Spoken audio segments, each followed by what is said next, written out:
आदित्य और तमन्ना के सामने इस वक्त डॉक्टर तमन्ना की रिपोर्ट के साथ निराश होकर बैठी थी। आदित्य ने उससे रिपोर्ट लेकर पढ़ी तो आदित्य के चेहरे का रंग बदल गया। क्या हुआ आदित्य? तमन्ना ने रिपोर्ट में झांकते हुए पूछा। दरअसल आप अब कभी मां नहीं बन सकते हैं, डॉक्टर ने बहुत हिम्मत जुटाकर कहा। ये सुनकर तमन्ना के हाथ पैर कांप से गए। उसे समझ में नहीं आया कि उसके साथ ऐसा कैसे हो गया। वही आदित्य भी तमन्ना को लेकर परेशान हो गया।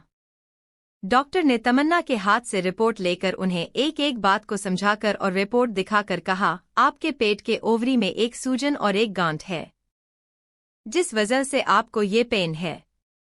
इसकी वजह से आप मां नहीं बन सकती है। तमन्ना के आंख से आंसू निकलने लगे। उसे ऐसे देखकर आदित्य अपनी जगह से खड़ा हुआ और उसे एक कमरे में लेकर गया।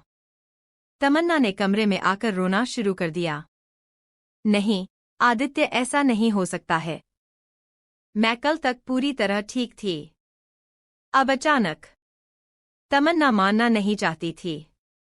तमन्ना शांत हो जाओ, सब ठीक हो जाएगा। विदेश में कई सारे बेस्ट डॉक्टर हैं, हम वहां बात कर लेंगे, आदित्य ने उसे समझाते हुए कहा। तमन्ना ने उसे घबराई नजरों से पूछा, क्या हुआ अगर तब भी हम नियति को नहीं बदल पाए तो? क्या हुआ उसके बावजूद मैं तुम्हें बच्चा नहीं दे पाई तो? क्या तुम मुझे छोड़ दोगे? तमन्ना के सवाल से आदित्य परेशान हो गया। तुम ऐसा क्यों सोचती हो? क्योंकि यही वजह थी हमारी शादी की। भव्या कभी प्रेग्नेंट नहीं हो सकती, इसलिए तुमने मुझे इसके लिए चुना। पर अब मैं भी आज उसी जगह पर हूं। मैं भी तुम्हें बच्चा नहीं दे सकती तो क्या तुम मुझे अपनी जिंदगी से निकाल दोगे? तमन्ना ने घबराते हुए पूछा।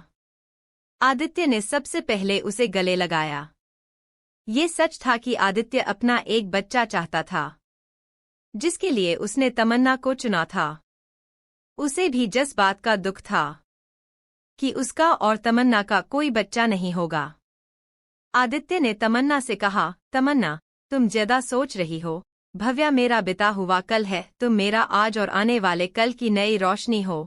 मैं तुम्हें खुद से दूर कैसे रख सकता हूँ? मुझे नहीं चाहिए बच्चा जो तुम्हारे आंसू की वजह बने। आदित्य जानता था कि उसने आखिर के शब्द कितने भारी मन से कहे। तमन्ना ने अपना सर ऊपर कर उसे देखा। आदित्य ने उसे आंखों से हाँ कहा। आदित्य उसे समझाकर बाहर लाया और डॉक्टर से डिस्कस करने लगा। डॉक्टर ने आदित्य से कहा, इसमें घबराने वाली बात नहीं है। आजकल तो इंडिया का मेडिकल साइंस आगे बढ़ गया है। आप अगर इस गांठ को निकलवा ले तो आपकी प्रॉब्लम खत्म हो जाएगी। तमन्ना के आंखों में एक उम्मीद की किरण नजर आई, पर उसे ये इतना आसान नहीं लग रहा था। आदित्य ने उससे पूछा, क्या ये पॉसिबल है? मतलब हम इस गांठ को निकाल दे तो क्या तमन्ना के प्रेगनेंसी चांसेस है? डॉक्टर ने हाँ में सर हिलाया तो तमन्ना और आदित्य एक दूसरे को देखने लगे। डॉक्टर ने अपने चेहरे पर हल्की मुस्कान के साथ कहा, हाँ मिस्टर धनराजगिर, ये बस एक छोटा सा ऑपरेशन होगा। जितना जल्दी ऑपरेशन होगा इतना जल्दी मैडम के लिए अच्छा रहेगा, क्योंकि ऑपरेशन के बाद 6 महीने तक इसके रिलेटेड कुछ ट्रीटमेंट होंगी जो मैडम की रिकवरी के लिए होंगी। डॉक्टर ने ऑपरेशन और उससे रिलेटेड सारी जानकारी तमन्ना और आदित्य को दी। आदित्य ने डॉक्टर वहां से जाने के लिए कह दिया। तमन्ना ने आदित्य को और भी कसकर पकड़ लिया। उसके दिल में तो तूफान था। प्रेगनेंसी के लिए ही तो आदित्य ने उससे शादी की थी, जिससे आदित्य को एक बच्चा हो। अब अगर बच्चा नहीं होगा तो क्या आदित्य उसे छोड़ देगा? क्या अब किसी और को मोहरा बनाएगा? ये सारे सवाल तमन्ना को परेशान कर रहे थे, क्योंकि अब तमन्ना आदित्य को चाहने लगी थी। वो एक बार अपने प्यार से अलग हो चुकी है, पर अब अपने जिंदगी से अलग नहीं होना चाहती थी, क्योंकि अब आदित्य उसकी जिंदगी बन चुका था। वही आदित्य ने उसके सर पर हाथ रख कर कहा, तुम्हारा ज्यादा टेंशन लेना सही नहीं, इसलिए तुम आराम करो। उस रात दोनों ने कुछ नहीं खाया। काफी देर तक रोने के बाद तमन्ना सोई, पर आदित्य उसके नींद जैसे गायब ही हो गई थी। अगली सुबह आदित्य के बहुत कहने पर तमन्ना ने थोड़ा नाश्ता किया, पर तमन्ना का चेहरा अब भी लटका हुआ था। उसे ऐसे देखकर आदित्य ने उससे कहा, तुम्हें ज्यादा दर्द बर्दाश्त करने की जरूरत नहीं, हम कल ही ऑपरेशन करवा लेंगे और घर में किसी को कुछ खबर नहीं होगी। आदित्य रात भर यही सोच रहा था कि कैसे वो तमन्ना का इलाज कैसे हो और वो किसी को बिना खबर पता चले। तमन्ना ने जब ऑपरेशन का नाम सुना तो उसके रोंगटे खड़े हो गए, क्योंकि ये बात कहने में जितनी सिंपल थी उतनी ही ये मुश्किल थी। मुझे थोड़ा आराम चाहिए। मेरे पीरियड खत्म होने पर हम इस बारे में कोई कदम उठाते हैं, ये बेहतर होगा, तमन्ना ने भारी दिल के साथ ये कहा। पर उसके दिमाग में कुछ और था। आदित्य उसकी बात से सहमत हुआ, क्योंकि पीरियड का दर्द और ऑपरेशन का दर्द, इससे तमन्ना को ज्यादा परेशानी होती। आदित्य तमन्ना का मन बहलाना चाहता था, इसलिए उसने उससे दीक्षा के घर जाने की बात कही। तमन्ना भी कुछ यही सोच रही थी। आदित्य और उसने साथ में जाने का मन बनाया। तभी आदित्य का फोन बजने लगा, जिसे आदित्य इग्नोर करना चाहता था पर वो चाह कर भी नहीं कर सकता था। आदित्य फोन लेकर एक कोने में आया और फोन उठाकर बोला, क्या बात है प्रेसिडेंट कबीर? दूसरी तरफ से कबीर के चेहरे पर अजीब सा भाव थे। मुझे तुमसे कुछ जरूरी बात करनी है, क्या तुम आकर मिल सकते हो? कबीर को ऐसा लग रहा था कि आदित्य नहीं मानेगा। वही आदित्य की भौहें सिकोड़ गई, आखिर ऐसी भी क्या बात है जो कबीर कहना चाहता है? आदित्य ने मन ही मन कहा, पर वो इतना जानता था कि कबीर ने जो कहा तो वो जरूरी होगा, इसलिए वो उससे मिलने के लिए मान गया। आदित्य फोन रखकर जब वापस लिविंग एरिया में आया तो देखा वहां तमन्ना नहीं है। उसकी भौहें सिकोड़ गई। तमन्ना, कहाँ हो तुम? कहकर वो यहाँ वहां देखने लगा। तभी तमन्ना सीढ़ियों से जल्दी जल्दी उतर कर आई। आराम से उतरो, इतना क्या जल्दी है? कहते हुए आदित्य की नजर तमन्ना के साइड पर्स पर गई। आदित्य ने तमन्ना से कहा, दरअसल अभी अभी कबीर का फोन आया था, उसे कुछ जरूरी बात करनी थी। तमन्ना समझ गई कि आदित्य को प्रेसिडेंशियल पैलेस जाना होगा, इसलिए उसने आदित्य से कहा, तुम जाओ और शाम को मुझे लेने आ जाना। आदित्य ने तमन्ना का सर चूमते हुए कहा, मेरी अच्छी बीवी, आज रात हम एक अच्छी जगह डिनर करेंगे। तमन्ना ने अपना सर हिलाया। आदित्य ने उससे कहा, मुझे भी काम है, इसलिए चलो मैं तुम्हें वहां छोड़ देता हूं। कहकर उसने उसकी तरफ अपना हाथ बढ़ाया। तमन्ना ने जैसे ही उसके हाथों में अपना हाथ दिया तो आदित्य से उसे अपने करीब कर उसके होठों पर लाइट किस कर दी। तमन्ना ने अपनी आंखें बंद कर ली। ये किस ने वाकई में उसे थोड़ा रिलैक्स कर दिया था। आदित्य ने मदहोश करने वाली आवाज में कहा, मैं तुमसे दूर होकर भी साथ हूं, तुम टेंशन मत लेना।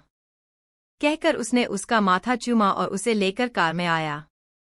सारे रास्ते तमन्ना आदित्य के कंधे पर सर रखे हुए थी। ड्राइवर आदित्य की कार को लेकर एक पुरानी बिल्डिंग के पास आया। आदित्य ने कार से उतरकर देखा तो वहां का एरिया ना जाने क्यों उसे जाना पहचाना लगा। तभी तमन्ना की आवाज उसके कानों में आई, मैं ऊपर जा रही हूं, तुम भी काम से जाओ, मैं यहां से निकलने से पहले तुम्हें फोन करूंगी। आदित्य ने अपना सर हिलाया और वहां से चला गया। आदित्य की कार जैसी ही वहां से गई, तभी एक विंग से बाहर दीक्षा की मां आई। तमन्ना, तुम यहां? उन्होंने सरप्राइज होकर तमन्ना से कहा। समीरा आंटी। कहकर तमन्ना समीरा में गले लग गई। समीरा ने उसका चेहरा देखा जो काफी मुरझाया हुआ था। क्या हुआ तनु, क्या तुम्हारी तबीयत ठीक नहीं? समीरा ने चिंता में पूछा। तमन्ना ने उनसे उदास आवाज में पूछा, आंटी क्या अंकल घर पर है? मुझे आप दोनों से जरूरी बात करनी है, तमन्ना ने टेंशन में पूछा। उसे ऐसे देखकर समीरा ने उसे शांत करते हुए कहा, हाँ समर्थ घर पर है और दीक्षा भी। चलो पहले तुम घर चलो, फिर शांति से बात करते हैं। कहकर वो उसे घर लेकर गई। वही कार में मौजूद आदित्य जो पैलेस की तरफ बढ़ रहा था। उसके दिमाग में हजार बातें चलने लगी। आदित्य ने खुद से कहा, मुझे ये बात मेंशन में पता नहीं चलनी देनी चाहिए, वरना ना जाने सब क्या रिएक्शन होगा। अगर दादी ने अब की बार मुझे किसी और से शादी करने को कहा तो अच्छा नहीं होगा। आदित्य को डर था कि उसकी दादी इस बात का क्या फैसला करेगी। घर के बुजुर्ग को तो अपने आने वाले वारिस की ज्यादा डिमांड होती है। वही प्रेसिडेंशियल पैलेस के एक कमरे में कबीर और आदित्य आमने सामने बैठे हुए थे। आदित्य ने उस कमरे को देखा और पूछा, तुमने मुझे अपने कमरे क्यों बुलाया? हम स्टडी रूम में भी तो बात कर सकते हैं। घर के हर एक हिस्से में कैमरा लगा हुआ है। सिर्फ मेरा कमरा है जहां हम खुलकर बात कर सकते हैं। कबीर ने उसे जवाब दिया। कहो क्या कहना है? आदित्य जानना चाहता था कि कबीर आखिर क्या बात करना चाहता है। तुमसे कोई बात छिपी नहीं है, कबीर ने ठंडी आह भरकर कहा। तुम जानते हो कि मैं अकीको से शादी करना नहीं चाहता, पर मेरी मजबूरी है। आदित्य ने कबीर के चेहरे को देखा। वो जानता था कि कबीर आज भी देवयांशी को पसंद करता है, पर देवयांशी के ना होने पर परिवार के दबाव में आकर उसे ये फैसला करना पड़ा है। क्या तुमने सगाई तोड़ने की बात करने के लिए मुझे यहाँ बुलाया है? जिस तरह कबीर ने बात की उसकी बात से यही लग रहा था कि वो अकीको से रिश्ता तोड़ना चाहता था। कबीर ने उदास आवाज में कहा, मैं चाहूं तब भी ऐसा नहीं कर सकता। बस अपनी जिंदगी को जिंदा लाश बनकर काट दूंगा। उसकी बात सुनकर आदित्य के पास कोई शब्द नहीं थे। कबीर ने पूरे दिल से देवयांशी को चाहा है। क्या तुम्हें एक बात याद है कि बचपन में मैंने तुम्हें पानी में डूबने से बचाया था? कबीर ने आदित्य को याद दिलाते हुए कहा। आदित्य का मन चीर गया। भव्या और कबीर दोनों उसे इसी बात की याद दिला रहे थे कि किस तरह बचपन में भव्या के जन्मदिन पर डूबते आदित्य को बचाया गया था। आखिर तुम कहना क्या चाहते हो, कहो ना, आदित्य ने जल्दी में कहा। क्या तुम उसका फेवर लौटाना चाहते हो? कबीर ने आदित्य से पूछा। अब कबीर बात को ज्यादा घुमाना नहीं चाहता था।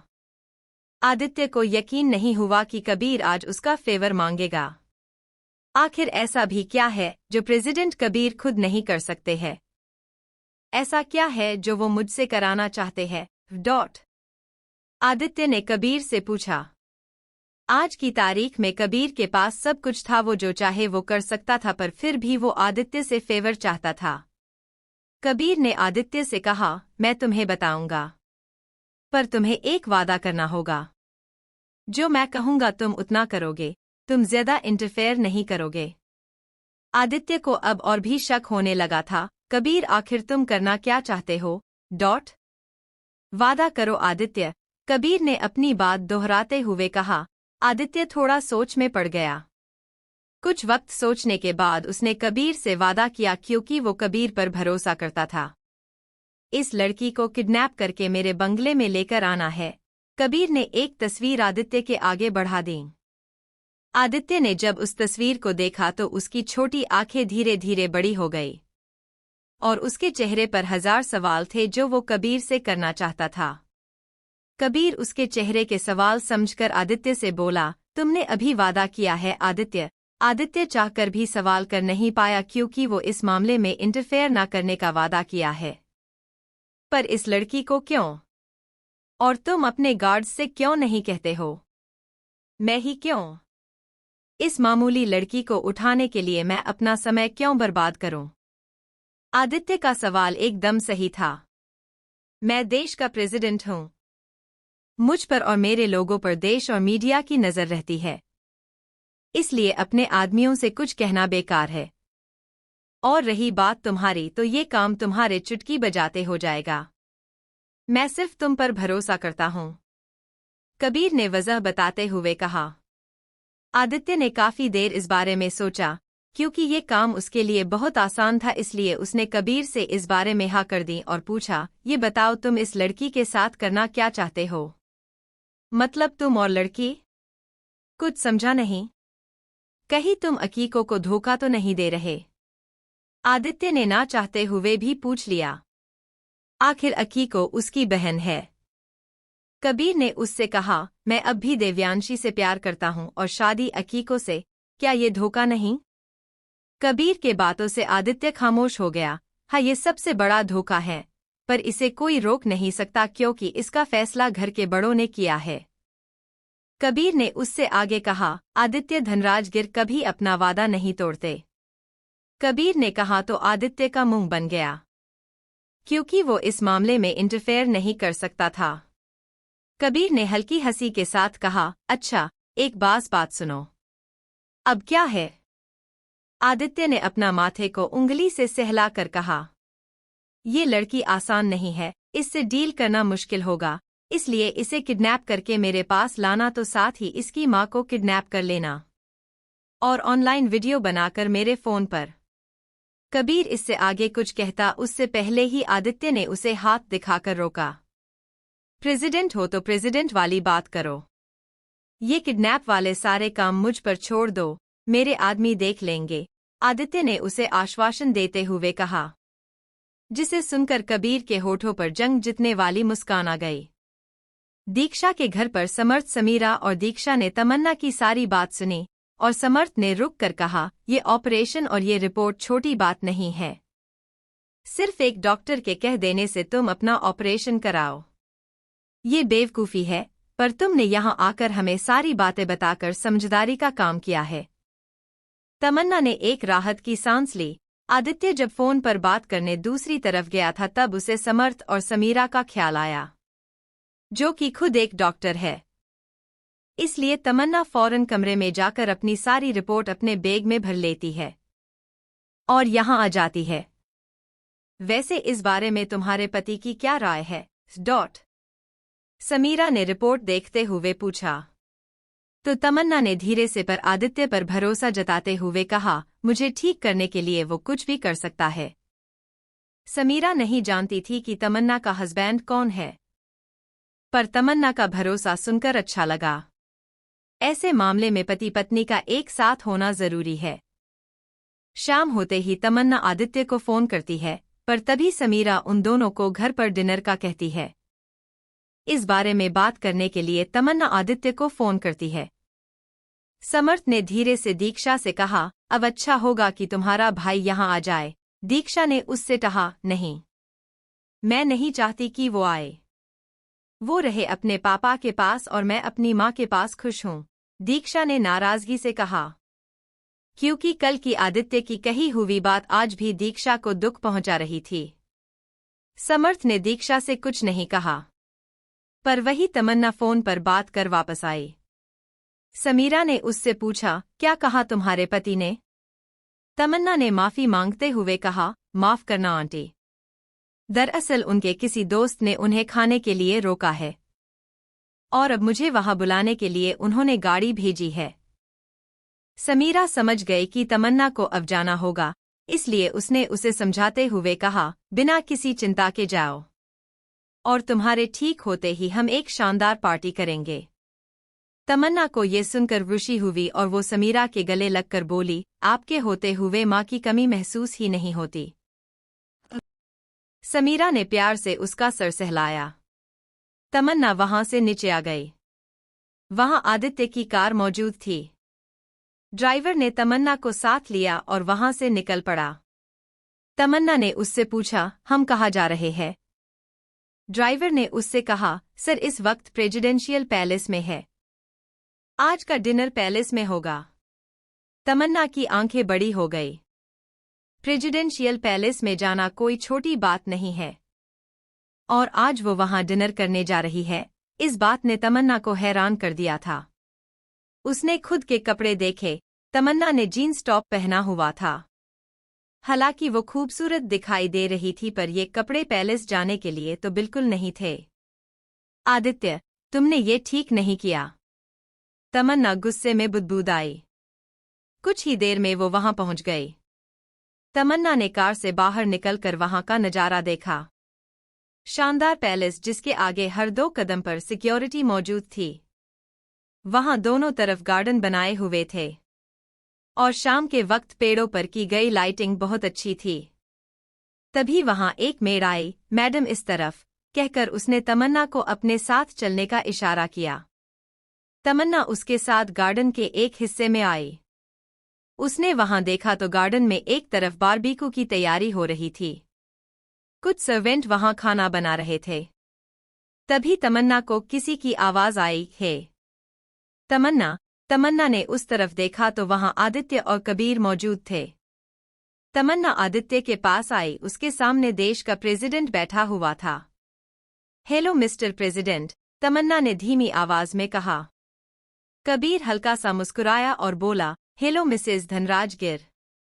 आप इस छोटी सी पार्टी में आई उसके लिए आपका थैंक यू, कहकर उसने अपना हाथ तमन्ना के आगे बढ़ाया।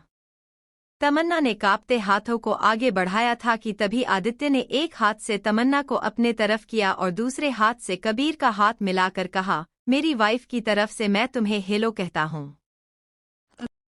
आदित्य की आंखों में जलन साफ थी, जिसे देखकर कबीर की हल्की हंसी छूट गई। वही तमन्ना हैरान थी कि ये आदमी आखिर करना क्या चाहता है।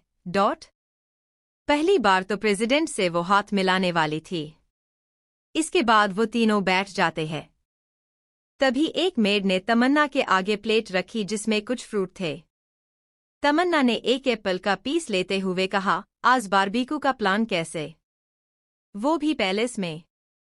कबीर ने इस पर कहा, काफी समय हो गया था, हमने ऐसा कुछ किया नहीं था, इसलिए आज समय मिलते ही प्रोग्राम बन गया। तमन्ना उसकी बातों से जान गई कि कबीर कभी कभी इन सब के साथ घुल मिल लेता है। तभी आदित्य का फोन बजा और वो बात करने के लिए थोड़ा दूर गया। कबीर और तमन्ना खाने लगे। तमन्ना ने धीरे से पूछा, वैसे ये आपकी पर्सनल लाइफ है, पर मामला मेरे घर से जुड़ा है, क्या मैं पूछ सकती हूँ? हाँ, क्यों नहीं? कबीर ने हामी भरी। घर पर सब कहते ही कि आप देवयांशी धनराज गिर से प्यार करते हैं और शादी अकीको से। मैं कुछ समझी नहीं, तमन्ना ने धीरे पूछा। कबीर खाते हुए रुक गया, ये बहुत ज्यादा पर्सनल सवाल था। कबीर ने बिना हिचक के कहा, मैं आज भी अपनी देवयांशी से प्यार करता हूँ और आखिरी सांस तक उससे प्यार करूंगा। अगर जिंदगी में ऐसा मौका आता है कि वो वापस आ जाए तो मैं बिना किसी की परवाह के उससे ही शादी करूंगा। तमन्ना को उम्मीद नहीं थी कबीर इसका जवाब देगा। और अकीको का क्या? तमन्ना ने धीरे से पूछा। धनराज गिर फैमिली जानती है कि मैं कितना जिद्दी हूँ। वो अच्छे से समझती है कि आज नहीं तो कल मैं ये शादी तोड़ दूंगा, पर फिर भी अगर वो अकीको को खुद तकलीफ पहुंचाने के लिए मेरे साथ किसी रिश्ते में बांध रही है तो इसका मुझसे कोई लेना देना नहीं है, कबीर ने कहा। तमन्ना के सवाल से कबीर को बुरा लगा था, पर वो अपने प्यार से पीछे नहीं हटना चाहता था। वही तमन्ना के दिमाग में सवाल बढ़ गए।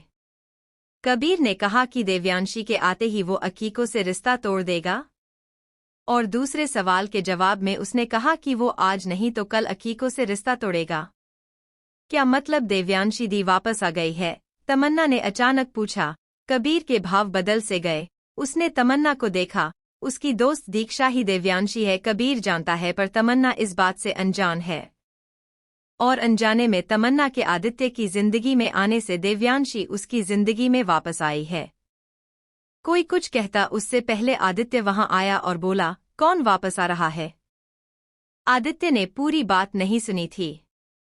तमन्ना ने आदित्य के सामने बात बदलकर कहा, वो मैं यहां वापस कब आऊंगी मुझे नहीं पता। इसलिए सोचा एक बार अंदर से पैलेस देख लो। इतना कहकर तमन्ना ने कबीर से पूछा, अगर आप बुरा ना माने तो क्या मैं आपका पैलेस देख सकती हूँ? आज तक सिर्फ टीवी पर बाहर से देखा है, कभी अंदर जाने का तो मौका ही नहीं मिला। कबीर ने एक नज़र आदित्य को देखकर तमन्ना से कहा, हाँ, आप आदित्य के साथ अंदर जाकर पैलेस देखिए। आदित्य ने तमन्ना का हाथ पकड़ा और तमन्ना को पैलेस के अंदर लेकर आया। आदित्य तमन्ना को कुछ बताता उससे पहले ही तमन्ना ने थोड़ा चिढ़ते हुए कहा, क्या तुम पहले नहीं बता सकते थे कि यहाँ आना है? कम से कम मैं कुछ अच्छा ड्रेस तो पहन कर आती। प्रेसिडेंट के सामने मेरी इज्जत का कचरा हो गया, कहकर तमन्ना ने मुंह बना लिया। आदित्य ने उससे कहा, तमन्ना, तुम कुछ भी पहनो अच्छी लगोगी, और तुम्हें मुझे इम्प्रेस करना है, ना कि किसी और आदमी को। कहकर आदित्य उसके और करीब आया। तमन्ना का दिल तेजी से धड़कने लगा। आदित्य ने उसके होठों के बेहद करीब आकर कहा, मैं तुमसे पहले से ही इम्प्रेस हूँ। कहकर आदित्य ने उसके होठों को चुम लिया। आदित्य के इस हरकत से तमन्ना ने शर्म से अपने सर को नीचे करते हुए कहा, अब चलो, मुझे पैलेस घुमाओ, यहाँ वहाँ की बात मत करो। आदित्य ने हल्के से उसके गालों को पिंच किया और उसे प्रेसिडेंशियल पैलेस दिखाने लगा। इस बीच तमन्ना ने कई सारे अपने और आदित्य के फोटो को खींचा। तमन्ना को बहुत अच्छा लगा था वो पैलेस। उसने आदित्य से कहा, मैं इन्हें पोस्ट नहीं करूंगी, वरना लोग ना जाने मुझसे क्या सवाल करेंगे। मीडिया तो पागल हो जाएगी।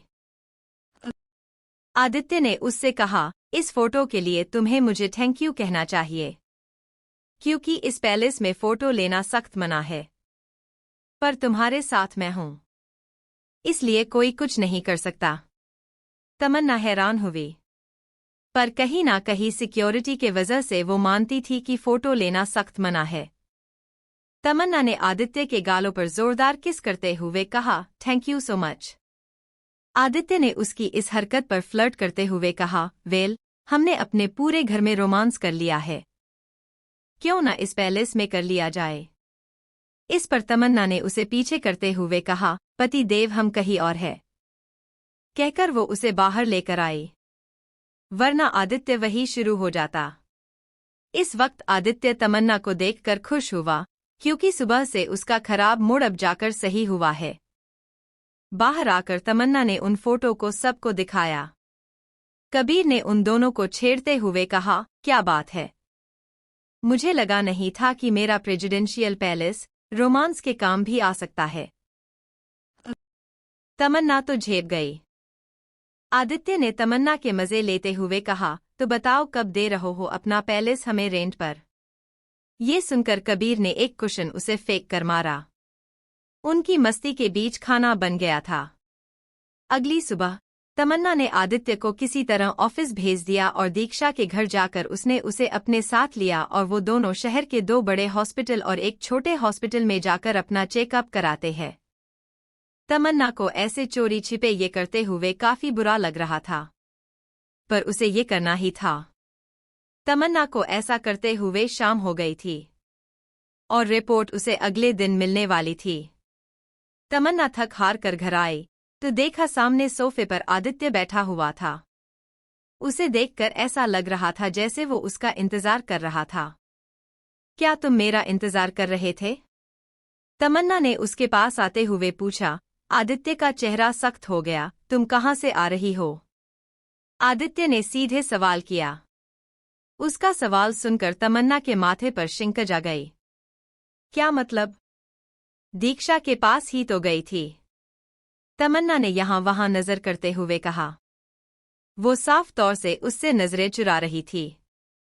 आदित्य को बिल्कुल अच्छा नहीं लगा कि तमन्ना ने उससे झूठ कहा। उसने उसे कंधे से पकड़कर गुस्से में पूछा, झूठ? तुम झूठ कह रही हो? तुम पूरे दिन यहाँ वहाँ हॉस्पिटल में जाती रही हो और कहती हो कि दीक्षा के घर पर थी। आदित्य का गुस्सा देखकर तमन्ना डर गई। तुम्हें कैसे पता?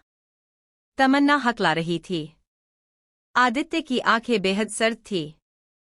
तमन्ना के पीछे जो गार्ड्स गए थे उन्होंने तमन्ना की पल पल की जानकारी आदित्य को दी थी, जिसे सुनकर आदित्य को शक हुआ। आखिर तमन्ना हॉस्पिटल में क्या करने गई? और उसने दीक्षा को अपने साथ लिया, उसे क्यों नहीं? जिस पर आदित्य को गुस्सा आने लगा था। तुम्हें क्या लगता है तुम कब क्या करती हो मुझे पता नहीं चलेगा? अरे तमन्ना कम से कम झूठ तो मत बोलो, कहकर उसने उसे छोड़ा। आदित्य ने अपने कमर पर हाथ रख लिया। तमन्ना के आंखों में आंसू आ गए थे।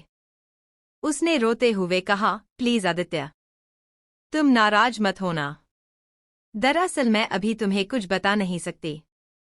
क्यों? आखिर क्यों? ऐसी क्या बात है जो तुम मुझे बता नहीं सकती? आदित्य जानना चाहता था, पर अगले ही पल उसने उसे वार्निंग देते हुए कहा, देखो तमन्ना, मैं चाहूँ तो पता लगा सकता हूँ। आखिर तुम वहाँ क्या करने गई थी? पर मैं तुमसे सच जानना चाहता हूँ। तमन्ना ने ये सुनकर आदित्य से रिक्वेस्ट करते हुए कहा, आदित्य प्लीज मुझे थोड़ा टाइम दो, मैं तुम्हें सब सच बता दूंगी। प्लीज। तमन्ना अभी उसे कुछ नहीं बता सकती थी, क्योंकि कल उसकी रिपोर्ट क्या होंगी उसे नहीं पता था। आदित्य ने जब उसे ऐसे रोते गिड़गिड़ाते हुए देखा तो वो पिघल गया और उसने उसे गले लगाकर कहा, बस अब रोने की जरूरत नहीं। तुम्हारे पास 2 दिन का समय है। तुम मुझे बताओ, वरना तीसरे दिन मैं खुद पता लगवा सकता हूं।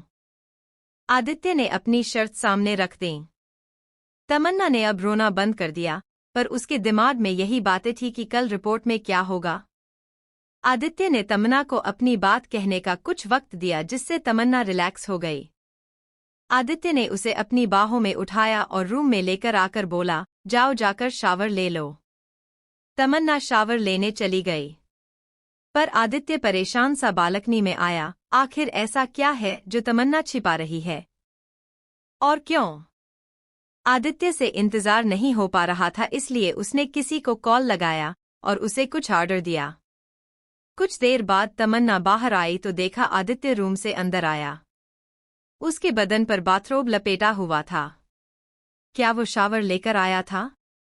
ये सोचकर ही तमन्ना के गाल लाल हो गए। उसे ऐसे देखकर आदित्य तमन्ना के और भी करीब आया। तमन्ना का दिल और भी तेजी से धड़कने लगा था। आदित्य उसके बेहद करीब आया। दोनों एक दूसरे की आंखों में देखने लगे। तमन्ना के बदन की खुशबू आदित्य को और भी मदहोश करने लगी थी।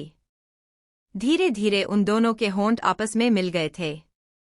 तमन्ना काफी वक्त बाद ये सुकून पाकर बहुत खुश थी। आदित्य ने उसके बाथरोब को खोला और उसकी पीठ सहलाने लगा। तमन्ना के हाथों ने भी आदित्य के बाथरोब को खोल दिया था। तमन्ना ने अपनी बाहें आदित्य के गले में डाली। आदित्य उसके होठों को छोड़ उसके गले पर उसके गर्दन पर किस करने लगा था। धीरे धीरे आदित्य और तमन्ना बेकाबू होकर बेड पर आ गए थे। आदित्य उसे चूमते हुए नीचे की तरफ बढ़ रहा था। ये देखकर तमन्ना को अचानक याद आया। नहीं रुको, तमन्ना ने एकदम से कहा और वो बैठ गई। आदित्य जो उसके पेट को चूम रहा था, उसने उसकी तरफ सवालिया निगाहों से देखा। तमन्ना ने हल्की शर्म के साथ कहा, अभी 2 दिन बाकी है। आदित्य समझ गया कि वो क्या कहना चाहती है। उसके पीरियड खत्म होने में 2 दिन थे। ऐसे में वो करीब नहीं आ सकते थे। आदित्य ने अपनी सांसों को काबू में किया और उसके बगल में लेट गया। आदित्य ने तमन्ना को होने बाहों में लेकर कहा, ये खत्म होने के बाद मैं तुम्हें छोड़ूंगा नहीं। तमन्ना ने शर्म से अपना मुंह आदित्य के सीने में छिपाकर कहा, मैं भी तुम्हें नहीं छोड़ूंगी। तमन्ना कुछ देर में सो गई, पर आदित्य सोने जा रहा था कि उसका फोन में मैसेज आने लगा। आदित्य धीरे से तमन्ना का सर पिलो पर रखकर बालकनी में आया और सामने से आया हुआ मैसेज देखने लगा। मैसेज देखकर आदित्य ने खुद से कहा, आखिर ऐसा भी क्या हो गया कि तमन्ना दूसरा रिपोर्ट निकलवाने चली गई? क्या उसे उस डॉक्टर पर भरोसा नहीं? या तमन्ना मुझ पर विश्वास नहीं कर रही है कि मैं उसका बेहतर इलाज करवा सकता हूँ? आदित्य खुद की भावनाओं से लड़ने लग गया था। अगली सुबह कार्तिक का घर। मन्नत सुबह ही कॉलेज जाने के तैयार हो रही थी। उसने सफेद कलर का पटियाला सूट पहना हुआ था। वो तैयार होकर नीचे आई तो संजना ने उससे कहा, आओ, आज नाश्ता तुम्हारे पसंद का है। मन्नत मुस्कुराते हुए डाइनिंग टेबल पर बैठ जाती है। कार्तिक और कृष भी वही मौजूद थे। कृष ने उससे पूछा, तुझे कॉलेज कब जाना है? तुझे कॉलेज छोड़कर मैं प्रैक्टिस पर चला जाऊंगा। कहते हुए कृष ब्रेड पर जाम लगाने लगा। मन्नत ने गर्मा गर्म जलेबी उठाई और ठंडी दही में लगाकर खाते हुए बोली, नहीं, आप मेरे कॉलेज आओगे तो कॉलेज में हंगामा हो जाएगा। इतना बड़ा क्रिकेटर हमारे कॉलेज में आएगा तो सारे स्टूडेंट क्या करेंगे, इसका अंदाजा लगाना मुश्किल है। कृष आज की तारीख में बहुत बड़ा क्रिकेटर था जो इंडियन टीम के लिए खेलता था। अब उसकी पॉपुलैरिटी का अंदाजा लगाना बहुत आसान है। वो काफी अमीर प्लेयर था। कार्तिक ने मन्नत से कहा, चलो, मैं तुम्हें छोड़ देता हूं। मन्नत कार्तिक की बात सुनकर जल्दी से मान गई। संजना ने मन्नत को देखा, जो काफी हद तक मदीहा की तरह दिखाई देती थी। संजना ने कार्तिक से कहा, राजस्थान से फोन आया था। पूछ रहे थे कि राजकुमारी मन्नत की शादी कब होंगी।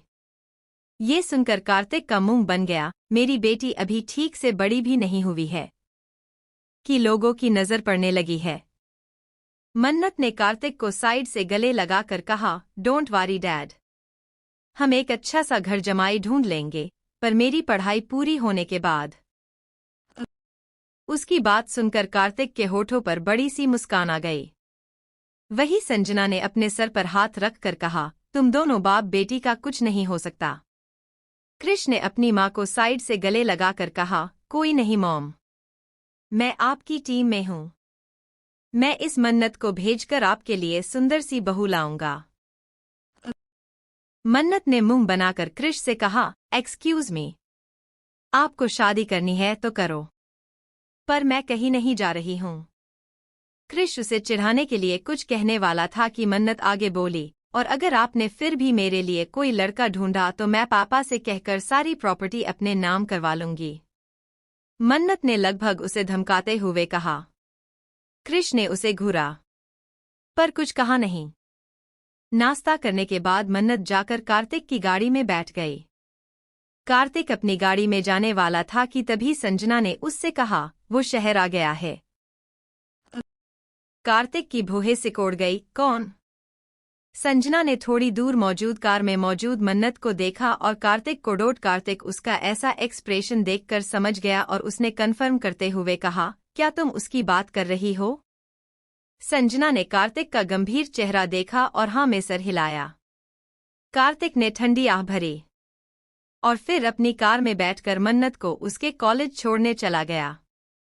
दूसरी तरफ अकीको और भव्या एक रेस्टोरेंट में आकर बातें करने लगे। अकीको ने भव्या से पूछा, तो तुम चाहती हो कि मैं ये बात सबके सामने बताऊं कि तमन्ना कभी मां नहीं बन सकती है? अकीको ने भव्या से अजीब तरफ से सवाल किया, क्योंकि उसे आइडिया नहीं था कि आखिर भव्या ने क्या किया है। भव्या ने उससे कहा, अकीको, तुम मुझ पर यकीन करो, तमन्ना मां नहीं बन सकती है, तो उसका आदित्य के साथ रहने का क्या अधिकार है? भव्या चाहती थी कि ये बात जल्द से जल्द आरुषि को पता चले, जिससे आदित्य तमन्ना का ऑपरेशन कराने के लिए जल्दबाजी करे और ऑपरेशन के दौरान भव्या तमन्ना के साथ ऐसा बुरा करे कि वो जिंदगी में कभी मां नहीं बन पाएगी। भव्या ने मन ही मन कुड़ते हुए कहा, मुझे आज भी याद है तमन्ना, जब तुम्हें मुझे बाज होने का ताना मारा था, पर अब तुम्हारी बारी है। अकीको ने भव्या को खोए हुए देखा तो उसे पुकारा और कहा, भव्या, क्या सोच रही हो? भव्या अपने ख्याल से बाहर आकर बोली, कुछ नहीं, तुम घर जाकर ये बात बता दो, क्योंकि अब मैं उस तमन्ना को अपने आदित्य के साथ बर्दाश्त नहीं कर सकती हूं। अगर वो फिर भी अलग नहीं हुए तो? अकीको ने भव्या से सवाल किया। ऐसा नहीं होगा। आरुषि धनराजगिर अपने परपोते को देखना चाहती है।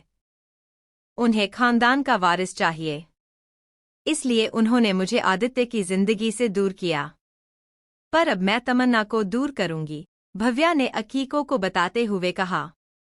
भव्या, तमन्ना आदित्य भाई की पत्नी है और नानी शायद ही उन्हें अलग करे। अकीको आरुषि के स्वभाव से वाकिफ थी। अकीको, वो दोनों अलग होंगे, भव्या ने कॉन्फिडेंस के साथ कहा। उसके बाद तुम क्या करोगी? जहां तक मुझे पता है, नानी तुम्हें भी घर की बहू स्वीकार नहीं करेगी। अकीको ने भव्या के कॉन्फिडेंस देखकर पूछा। प्लान तैयार है। तमन्ना के अलग होते ही मैं आदित्य को लेकर देश से दूर चली जाऊंगी। वहां जाकर हम बेबी अडॉप्ट कर लेंगे और तुम्हारी नानी के हाथ में होगा नकली डीएनए। अब उन्हें उनका पोता मिल जाएगा और मुझे मेरा आदित्य। भव्या ने अपनी सारी प्लानिंग बताते हुए कहा। अकीको ने अपने कंधे उचकाकर कहा, ठीक है, उम्मीद करती हूं कि तुम्हारी प्लानिंग बेकार ना जाए। भव्या ने उसे रिपोर्ट देते हुए कहा, यह है तमन्ना के रिपोर्ट की कॉपी। तुम इसे किसी तरह अपनी नानी के रूम में रख देना, उसके बाद सारा काम हो जाएगा। अकीको ने उस रिपोर्ट को लिया और वहां से चली गई। तभी भव्या को एक फोन कॉल आया। दूसरी तरफ की बात सुनकर उसकी भुहें सिकोड़ गई। उसने अपने सर पर हाथ रख लिया। खिलखिलाता हुआ भव्या का चेहरे पर अब बहुत सारी टेंशन से भर गया था।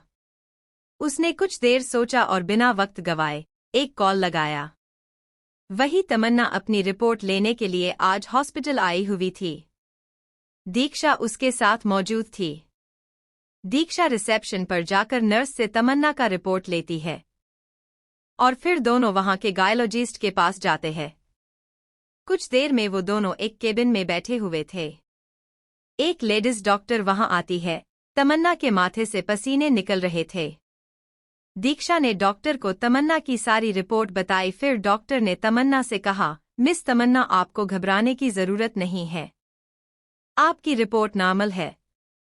ये सुनकर तमन्ना को अपने कानों में यकीन नहीं हुआ कि उसकी रिपोर्ट नॉर्मल है, क्योंकि आदित्य के घर जो डॉक्टर आई थी वो ऐसी वैसी डॉक्टर नहीं थी, बल्कि शहर के फेमस डॉक्टर में से एक थी। तो वो इतना दर्द क्यों? तमन्ना को अब भी एक डाउट था कि उसे इतना ज्यादा दर्द क्यों था। डॉक्टर ने उससे पूछा, आप ये बताइए कि इन दोनों आपका काम कैसा है? क्या आप नींद लेती है? क्या इन दिनों आपकी जिंदगी में कुछ बदलाव आए हैं? तमन्ना ने सोचते हुए कहा, दरअसल ये मेरे करियर का पिक पॉइंट है। काम बढ़ गया। रात में सोती हूं पर काम की टेंशन होती है। शूट में कई बार बाहर का खाना हो जाता है और भी बहुत चीजें हैं। उसकी बात सुनकर डॉक्टर ने हल्की मुस्कान के साथ कहा, यही सारी वजह है जिससे आपको दर्द ज्यादा हुआ। और आप ऐसी पहली लड़की नहीं है। ऐसी बहुत सारी लड़कियों के जिंदगी में बदलाव आए हैं जिन्हें वह नजरअंदाज कर देती है, जिस वजह से उनके पीरियड में दिक्कत आती है। तमन्ना ने एक राहत की सांस ली, तो कोई टेंशन की बात तो नहीं? तमन्ना ने आखिरी बार कंफर्म करते हुए कहा। डॉक्टर ने उससे कहा, कोई घबराने की बात नहीं है।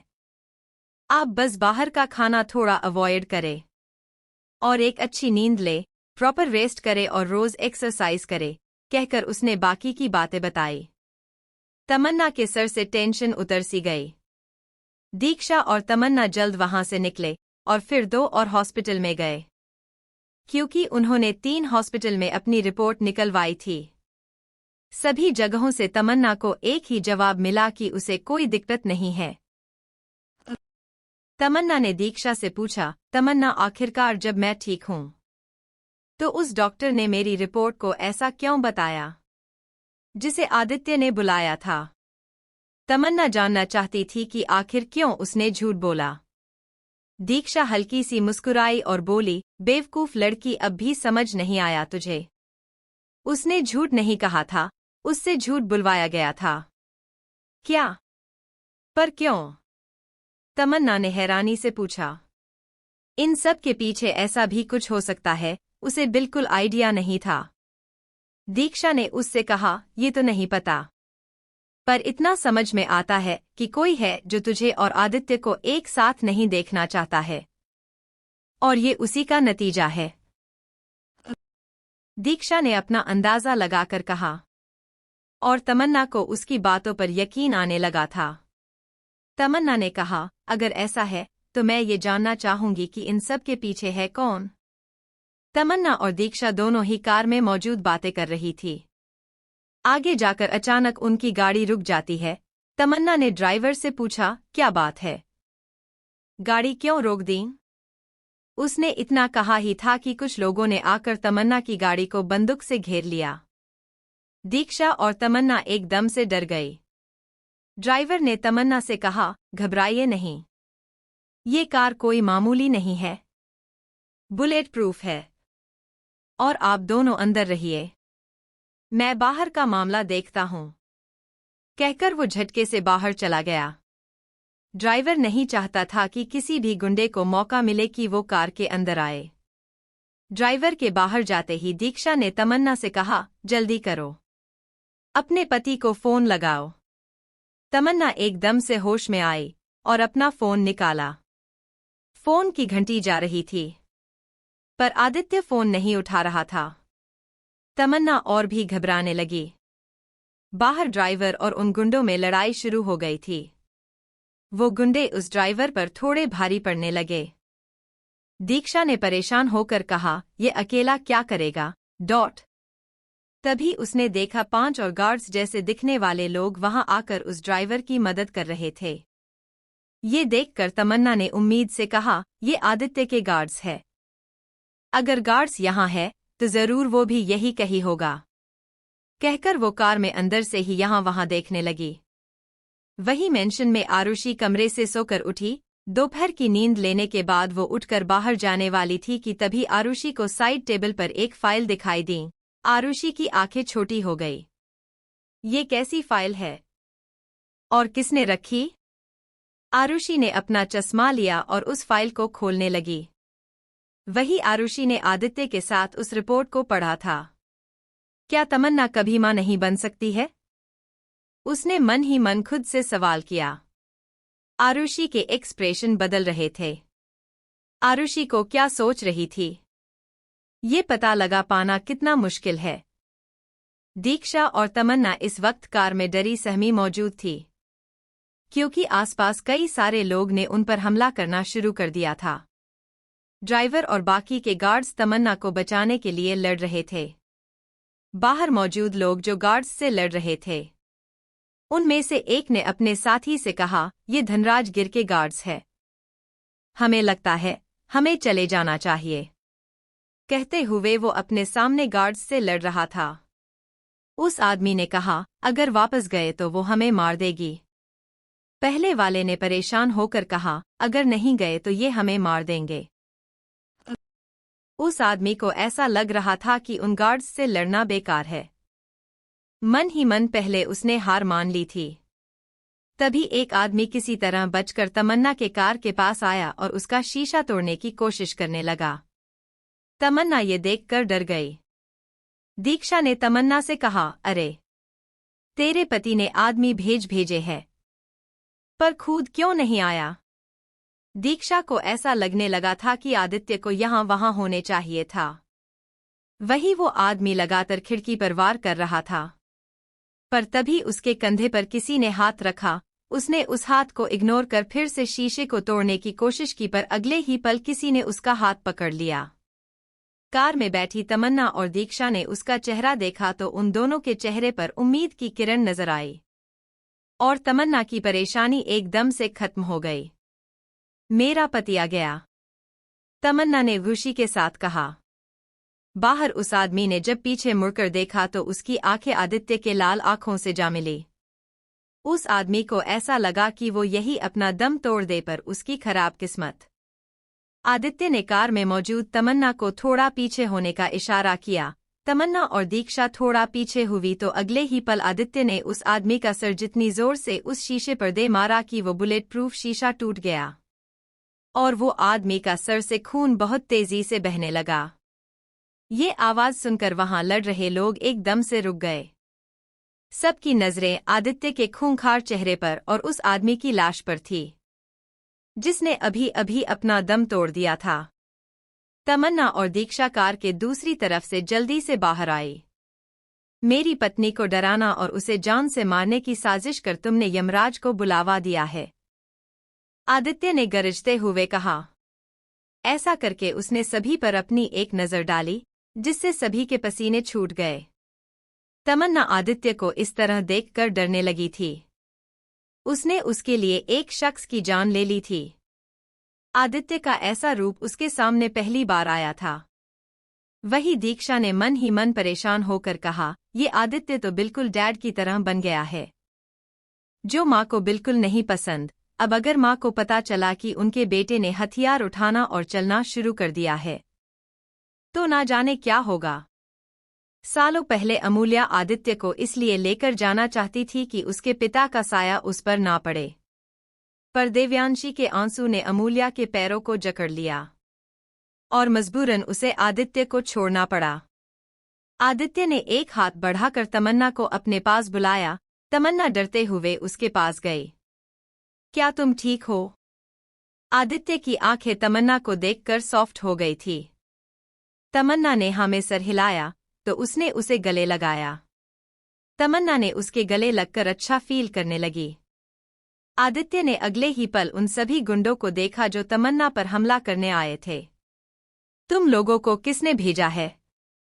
उसका नाम यहाँ बताओगे या फिर डॉट? कहकर उसने अपनी बात अधूरी छोड़ दी। पर उसकी धमकी का असर उन सब पर हुआ। एक ने आगे आकर उस शख्स का नाम बताया जिसने उन्हें भेजा था।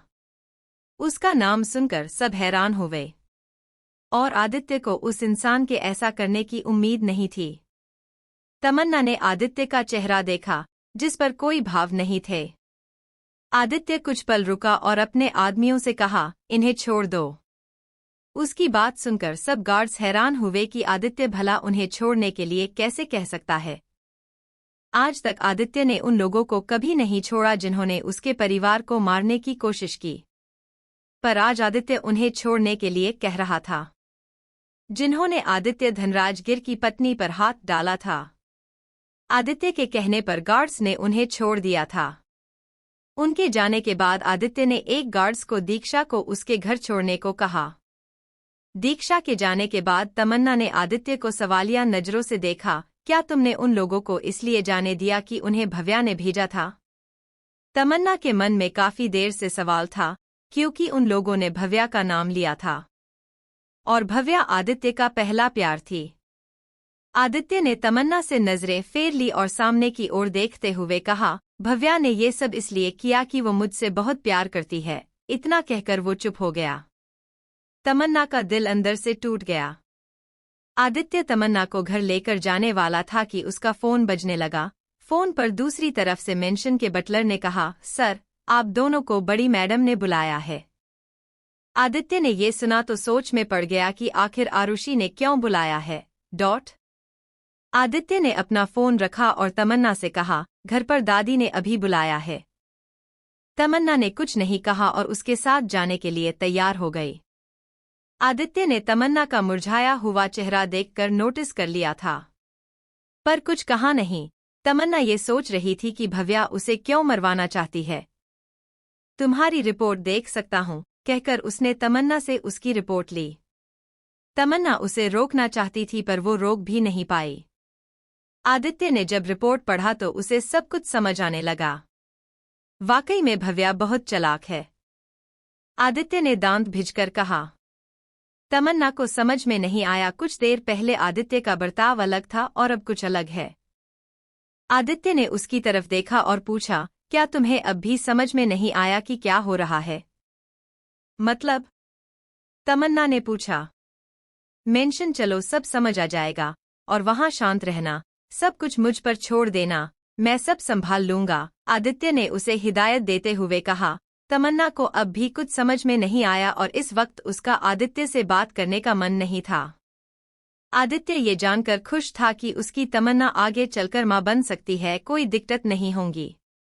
कुछ देर में वो लोग मेंशन में थे और वहां का माहौल काफी गंभीर था। धनराज गिर परिवार के साथ वहां खुराना और खन्ना फैमिली भी मौजूद थी। आरुषि के चेहरे पर गुस्सा था और उसने तमन्ना की रिपोर्ट आगे फेंकते हुए कही, आखिर ये सब क्या है आदित्य? आदित्य ने एक नज़र सबको देखा और फिर उस रिपोर्ट को उठाकर देखा। तमन्ना उसके बगल में खड़ी होकर रिपोर्ट देखने लगी। आदित्य की आंखें छोटी हो गई। आखिर तमन्ना की रिपोर्ट यहाँ कैसे आई? वही तमन्ना की नज़र भी उस रिपोर्ट पर गई। ये वही रिपोर्ट थी जिसमें लिखा था तमन्ना मां नहीं बन सकती है। तमन्ना के दिमाग में बल पड़ गए, ये धनराज गिर परिवार में चल क्या रहे हैं। ये जानने के लिए तमन्ना ने अपनी असली रिपोर्ट छुपाने का फैसला किया। पर उसने भव्या की तरफ देखा। वो ऐसे बैठी हुई थी कि जैसे उसे कोई फर्क नहीं पड़ रहा है। तमन्ना ने सोचते हुए खुद से कहा, भव्या का मुझ पर हमला करना और अब उसका यहाँ होना और मेरी रिपोर्ट का दादी के पास होना। मुझे ऐसा क्यों लग रहा है जैसे मेरी गलत रिपोर्ट भी भव्या के कहने पर बनाई गई, जिससे आज भव्या यहाँ मेरी बराबरी करने आई है। तमन्ना ने कहीं ना कहीं सही अनुमान लगाया था। तमन्ना ने धीरे से आदित्य की तरफ देखा। क्या वो उसे यही समझाना चाहता था? तमन्ना के चेहरे पर सवाल देखकर आदित्य ने धीरे से अपनी पलकें झपकाई और हामी भर दी। तमन्ना को यकीन हो गया कि उसने सही अंदाजा लगाया। तमन्ना कुछ कहना चाहती थी पर आदित्य ने कार में कहा था कि वो शांत रहे और सब कुछ उस पर छोड़ दे। दादी ये, आदित्य कुछ कहता उससे पहले आरुषि बोल पड़ी, बस इतना कुछ हो गया और बताना भी जरूरी नहीं समझा, आरुषि ने नाराजगी में कहा। हमें 2 दिन पहले ही पता चला, हमें समझ नहीं आ रहा था कि कैसे बताए, आदित्य ने अपनी सफाई में कहा। आरुषि ने तमन्ना की तरफ देखा और गहरी सांस ली। हमारा परिवार तुम्हारे साथ है, तुम खुद को अकेला मत समझना। ये बात सुनकर तमन्ना और परिवार वालों के चेहरे पर मुस्कान थी। तो खुराना और खन्ना फैमिली के होश उड़े हुए थे। मिसेज खुराना ने आरुषि से कहा, मैडम धनराजगिर ये आप क्या कह रही है? जो लड़की आपके परिवार का वंश आगे नहीं बढ़ा सकती है, आप उसे स्वीकार कर रही है? मिसेज खुराना को आरुषि धनराजगिर की कही हुई बात बिल्कुल अच्छी नहीं लगी थी। अगर ऐसा ही है तो हमारी भव्या क्यों नहीं? भव्या और आदित्य एक दूसरे से प्यार करते हैं, शादी उनकी होनी चाहिए। भव्या और आदित्य को एक साथ रहना चाहिए, ना कि इस लड़की को डोट। भव्या वही मौजूद होकर सब सुन रही थी। मिसेज खुराना की बात सुनकर भी हिम्मत कर अपनी जगह से खड़ी हुई और आदित्य के बगल में खड़ी होकर आरुषि से बोली, हाँ, तमन्ना और मैं आज एक ही जगह खड़े हैं। अब बताइए आप और कितनी शादी कराएंगी अपने पोते की? भव्या के नज़र में आरुषि एक ऐसी औरत थी जो अपने खानदान के वारिस के लिए अपने पोते की कई शादी करवा सकती थी। आरुषि ने भव्या से कहा, तुम आदित्य का बिता हुआ कल हो और तमन्ना उसके आने वाले कल की रोशनी। जमीन और आसमान का फर्क है। सारांश खुराना ने आगे तमन्ना की ओर इशारा करते हुए कहा, मुद्दा यह है कि आज ये लड़की मां नहीं बन सकती है और भव्या भी। दोनों ही एक जगह पर है। पर आदित्य उस लड़की के साथ क्यों है? प्यार वो भव्या से करता है, उसे भव्या के साथ होना चाहिए। अब सारांश खुराना के कहने पर कार्तिक ने उनसे सीधे लफ्जों में कहा, शादी गुड्डे गुड़ियों का खेल नहीं है। मैं भव्या के साथ रहना चाहता हूं। जैसी ही कार्तिक ने अपनी बात खत्म की, तुरंत आदित्य ने अपनी बात कही, जिसे सुनकर खुराना फैमिली और खन्ना फैमिली के चेहरे पर दुखी तो धनराजगिर परिवार के चेहरे पर हैरानी के भाव आ गए। इतनी देर से शांत आदित्य के दादाजी ने उन्होंने अपनी आंखें छोटी कर अपने पोते आदित्य से कहा, आदित्य तुम्हारा दिमाग तो नहीं खराब हो गया? तुम अपनी पत्नी को छोड़कर किसी और के साथ जाने की बात कर रहे हो? तमन्ना शांत खड़ी थी, उसके आंखों में आंसू थे जिसे उसने सबसे छिपा कर रखा था। पर आदित्य के बातों से उसका दिल टूट रहा था। कल तक जो आदित्य उसके साथ रहने के बड़े बड़े वादे करता था, आज वो मुकर गया। आदित्य ने भव्या की तरफ देखकर सबसे कहा, भव्या मुझसे इतना प्यार करती है कि वो मुझे किसी और के साथ बर्दाश्त नहीं कर सकती है, और जब भव्या मुझसे इतना प्यार करती है तो मैं उसके साथ धोखा नहीं कर सकता हूँ। घर के परिवार वालों का दिमाग काम ही नहीं कर रहा था कि आखिर आदित्य तमन्ना के साथ ऐसा कैसे कर सकता है। वही भव्या ने जब आदित्य के मुंह से ऐसे शब्द सुने तो उसने मुस्कुराते हुए कहा, हाँ आदित्य, मैं तुमसे प्यार करती हूँ और मैं तुम्हारे लिए सब कुछ कर सकती हूँ। भला ये मिडिल क्लास और एक बेकार से एक्टर तुम्हारे लिए क्या ही कर सकती है? भव्या ने तमन्ना की तरफ नफरत से देखा। उसने इतना कहा ही था कि एक चटक की आवाज आई, सबकी आंखें बड़ी हो गई। भव्या का चेहरा एक तरफ झुका हुआ था। तमन्ना ने एक जोरदार थप्पड़ भव्या को मारा था। मिसेज खुराना ने तमन्ना पर चिल्लाते हुए कहा, तुम्हारी हिम्मत कैसी हुई मेरी बेटी पर हाथ उठाने की? कहकर वो तमन्ना पर हाथ उठाने वाली थी कि आरुषि ने अपनी छड़ी से उनके हाथ को लॉक कर लिया।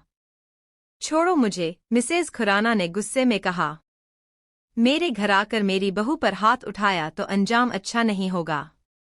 ये आरुषि धनराजगिर के शब्द है, आरुषि ने कड़क शब्दों में धमकाया। मिसेज खुराना ने अपने हाथ गुस्से ने नीचे किए। नुकुल खुराना ने आगे आकर अपनी पत्नी का साथ देते हुए कहा, पर अब आदित्य भव्या के साथ रहना चाहता है तो भव्या आपकी बहू है। अकीको और कबीर का रिश्ता पहले जुड़ चुका था और अब भव्या और आदित्य का रिश्ता जुड़ने से उनका रिश्ता धनराज गिर से और भी गहरा हो जाएगा। इन सब के बीच तमन्ना गुस्से से भर चुकी थी। वो पहले ही वरुण से धोखा खा चुकी थी। वरुण ने सबके सामने प्राची को अपनाया और आज आदित्य ने सबके सामने भव्या को अपनाया। तभी आदित्य के दादाजी ने कड़क शब्दों में कहा, मेरी बात अभी खत्म नहीं हुई है। ये सुनकर सभी ने दादाजी की तरफ देख। आदित्य सबके सामने भव्या का हाथ पकड़कर उसके साथ रहने की बात करता है तो उसके दादाजी एक कड़ा फैसला सुनाते हैं। दादाजी ने अपनी बात को जारी रखते हुए आदित्य से कहा, तुम परिवार का कोई भी रिसोर्स का इस्तेमाल नहीं कर सकते हो। परिवार की संपत्ति पर तुम्हारा कोई अधिकार नहीं। तुम्हारे जितने भी अधिकार है वो आज इसी वक्त मैं गारिज करता हूं। ये सुनकर सभी का कलेजा मुंह को आ गया। अयांश ने अपने डैड से कहा, पर डैड, वो जाएगा कहाँ? अयांश को अपन बेटे आदित्य की बहुत चिंता हो रही थी। इससे पहले कि दादाजी कुछ कहते आदित्य ने भव्या का हाथ पकड़कर कहा, भव्या मेरे साथ है, मुझे और कुछ नहीं चाहिए, कहकर उसने भव्या को उम्मीद भरी नजरों से देखा। भव्या को समझ में नहीं आया कि वो क्या बोले। उसका मैडम बनने का सपना अधूरा रह जाएगा।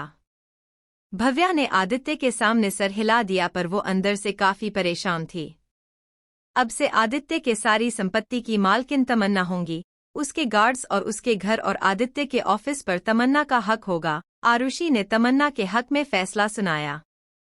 क्या ये 2 कौड़ी की लड़की आदित्य के जायदाद की मालकिन बनेगी? भव्या को अपने कानों में विश्वास नहीं हुआ। खबरदार, जो हमारी बहू को 2 कौड़ी का कहा तो कानून के मुताबिक पति के संपत्ति पर पत्नी का हक होता है, संजना ने भव्या को डांट लगाकर कहा। आदित्य ने सबकी नजरों से बचते हुए तमन्ना को कुछ इशारा किया तो तमन्ना अपना गला साफ करते हुए बोली, थैंक यू चाची जी, पर क्या है ना, कुछ गरीब लोगों को ये बात समझ में नहीं आती। आज तक इनका घर बसा नहीं है तो भला इन्हें समझ कैसे आएगा? तमन्ना ने भव्या पर पलटवार किया।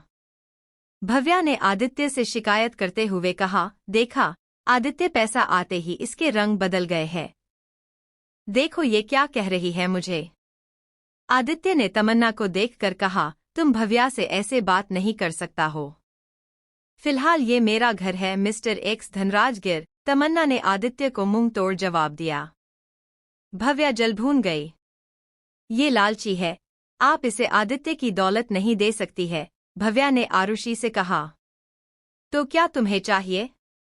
पर तुमने कहा कि तुम्हें आदित्य चाहिए।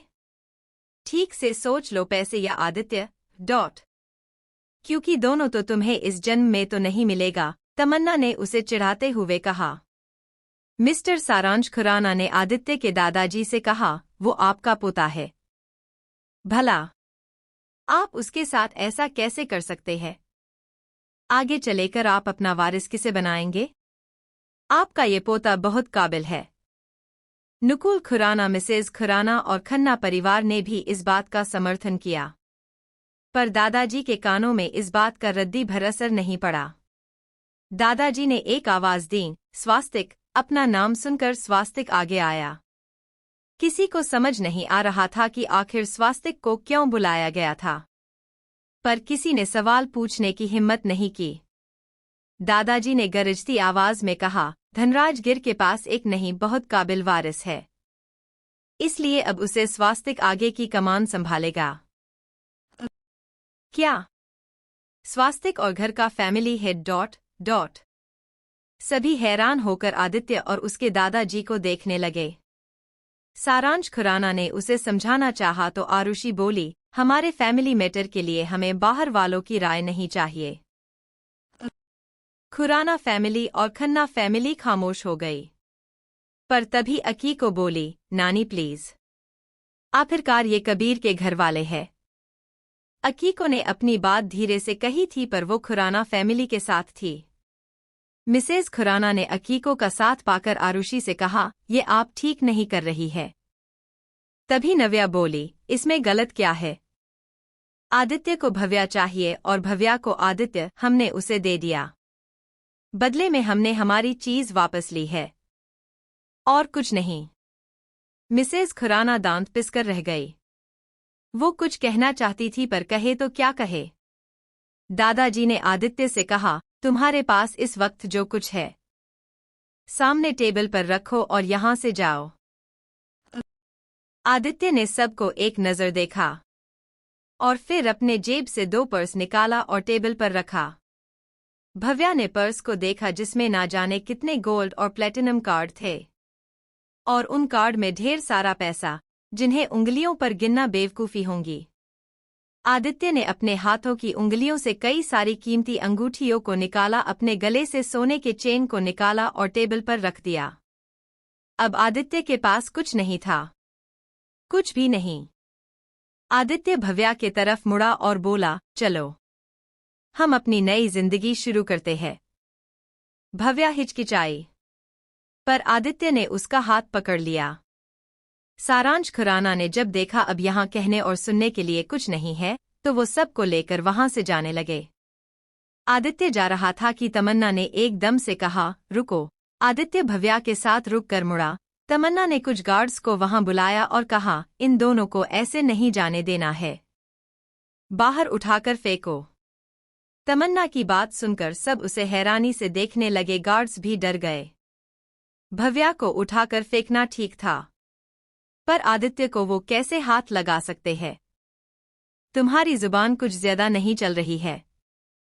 हम जा तो रहे हैं, अब क्या चाहिए तुम्हें? भव्या ने कुड़ते हुए कहा। वेल, ये मेरा घर है। अब घर का कूड़ा शांति से बाहर जाए या मैं उसे बाहर फेंकूं, ये मेरी मर्जी, तमन्ना ने फुल एटीट्यूड में कहा। आदित्य ने एक गार्ड को कुछ इशारा किया। आदित्य जा इशारा समझकर उस गार्ड ने बाकी के साथियों को अलर्ट किया और फिर कुछ लोग आगे आए और आदित्य और भव्या को कंधे पर उठाकर बाहर फेंका। आदित्य लड़खड़ाकर संभल गया पर भव्या तो जमीन पर गिर गई और उसके कमर पर चोट आ गई। ये नजारा देखकर तमन्ना जोर जोर से हंसने लगी पर आदित्य के कदम जैसे जैसे दूर जा रहे थे वैसी वैसी तमन्ना का दिल की धड़कन जैसे रुकने लगी हो। तमन्ना चाहकर भी कुछ नहीं कर सकती थी। आरुषि, संजना और नव्या के साथ तमन्ना को कमरे में लेकर गई। वही दादाजी भी सबके साथ स्टडी रूम में चले गए। अयांश ने अपने डैड से पूछा, आपने आदित्य को ऐसे कैसे जाने दिया? आखिर वो आपका खून है, आपका लाडला आदित्य। अयांश ने उस वक्त कुछ नहीं पूछा लेकिन अब उससे रहा नहीं गया। वही कार्तिक ने भी उससे कहा, और स्वास्तिक को हेड बनाने का क्या मतलब है? स्वास्तिक को लेकर हमारे प्लान कुछ और है। तो आपने ये क्यों किया? आर्यन ने दादाजी की तरफ देखकर पूछा, बड़े पापा, आपके दिमाग में आखिर क्या चल रहा है? उसे शक था कि जरूर दाल में कुछ काला है। दादाजी ने सबके चेहरे को देखा और फिर उनके होठों पर बड़ी सी मुस्कान आ गई। वही खन्ना फैमिली के घर पर आदित्य भव्या के साथ घर आ चुका था। भव्या आदित्य को अपना कमरा दिखा रही थी। आदित्य के जाने के बाद मिसेज संचिता खन्ना ने अपने पति से कहा, आप लोग आखिर करना क्या चाहते हैं? मुझे तो यकीन नहीं हो रहा है कि धनराज गिर परिवार ने अपने पोते को निकाल दिया।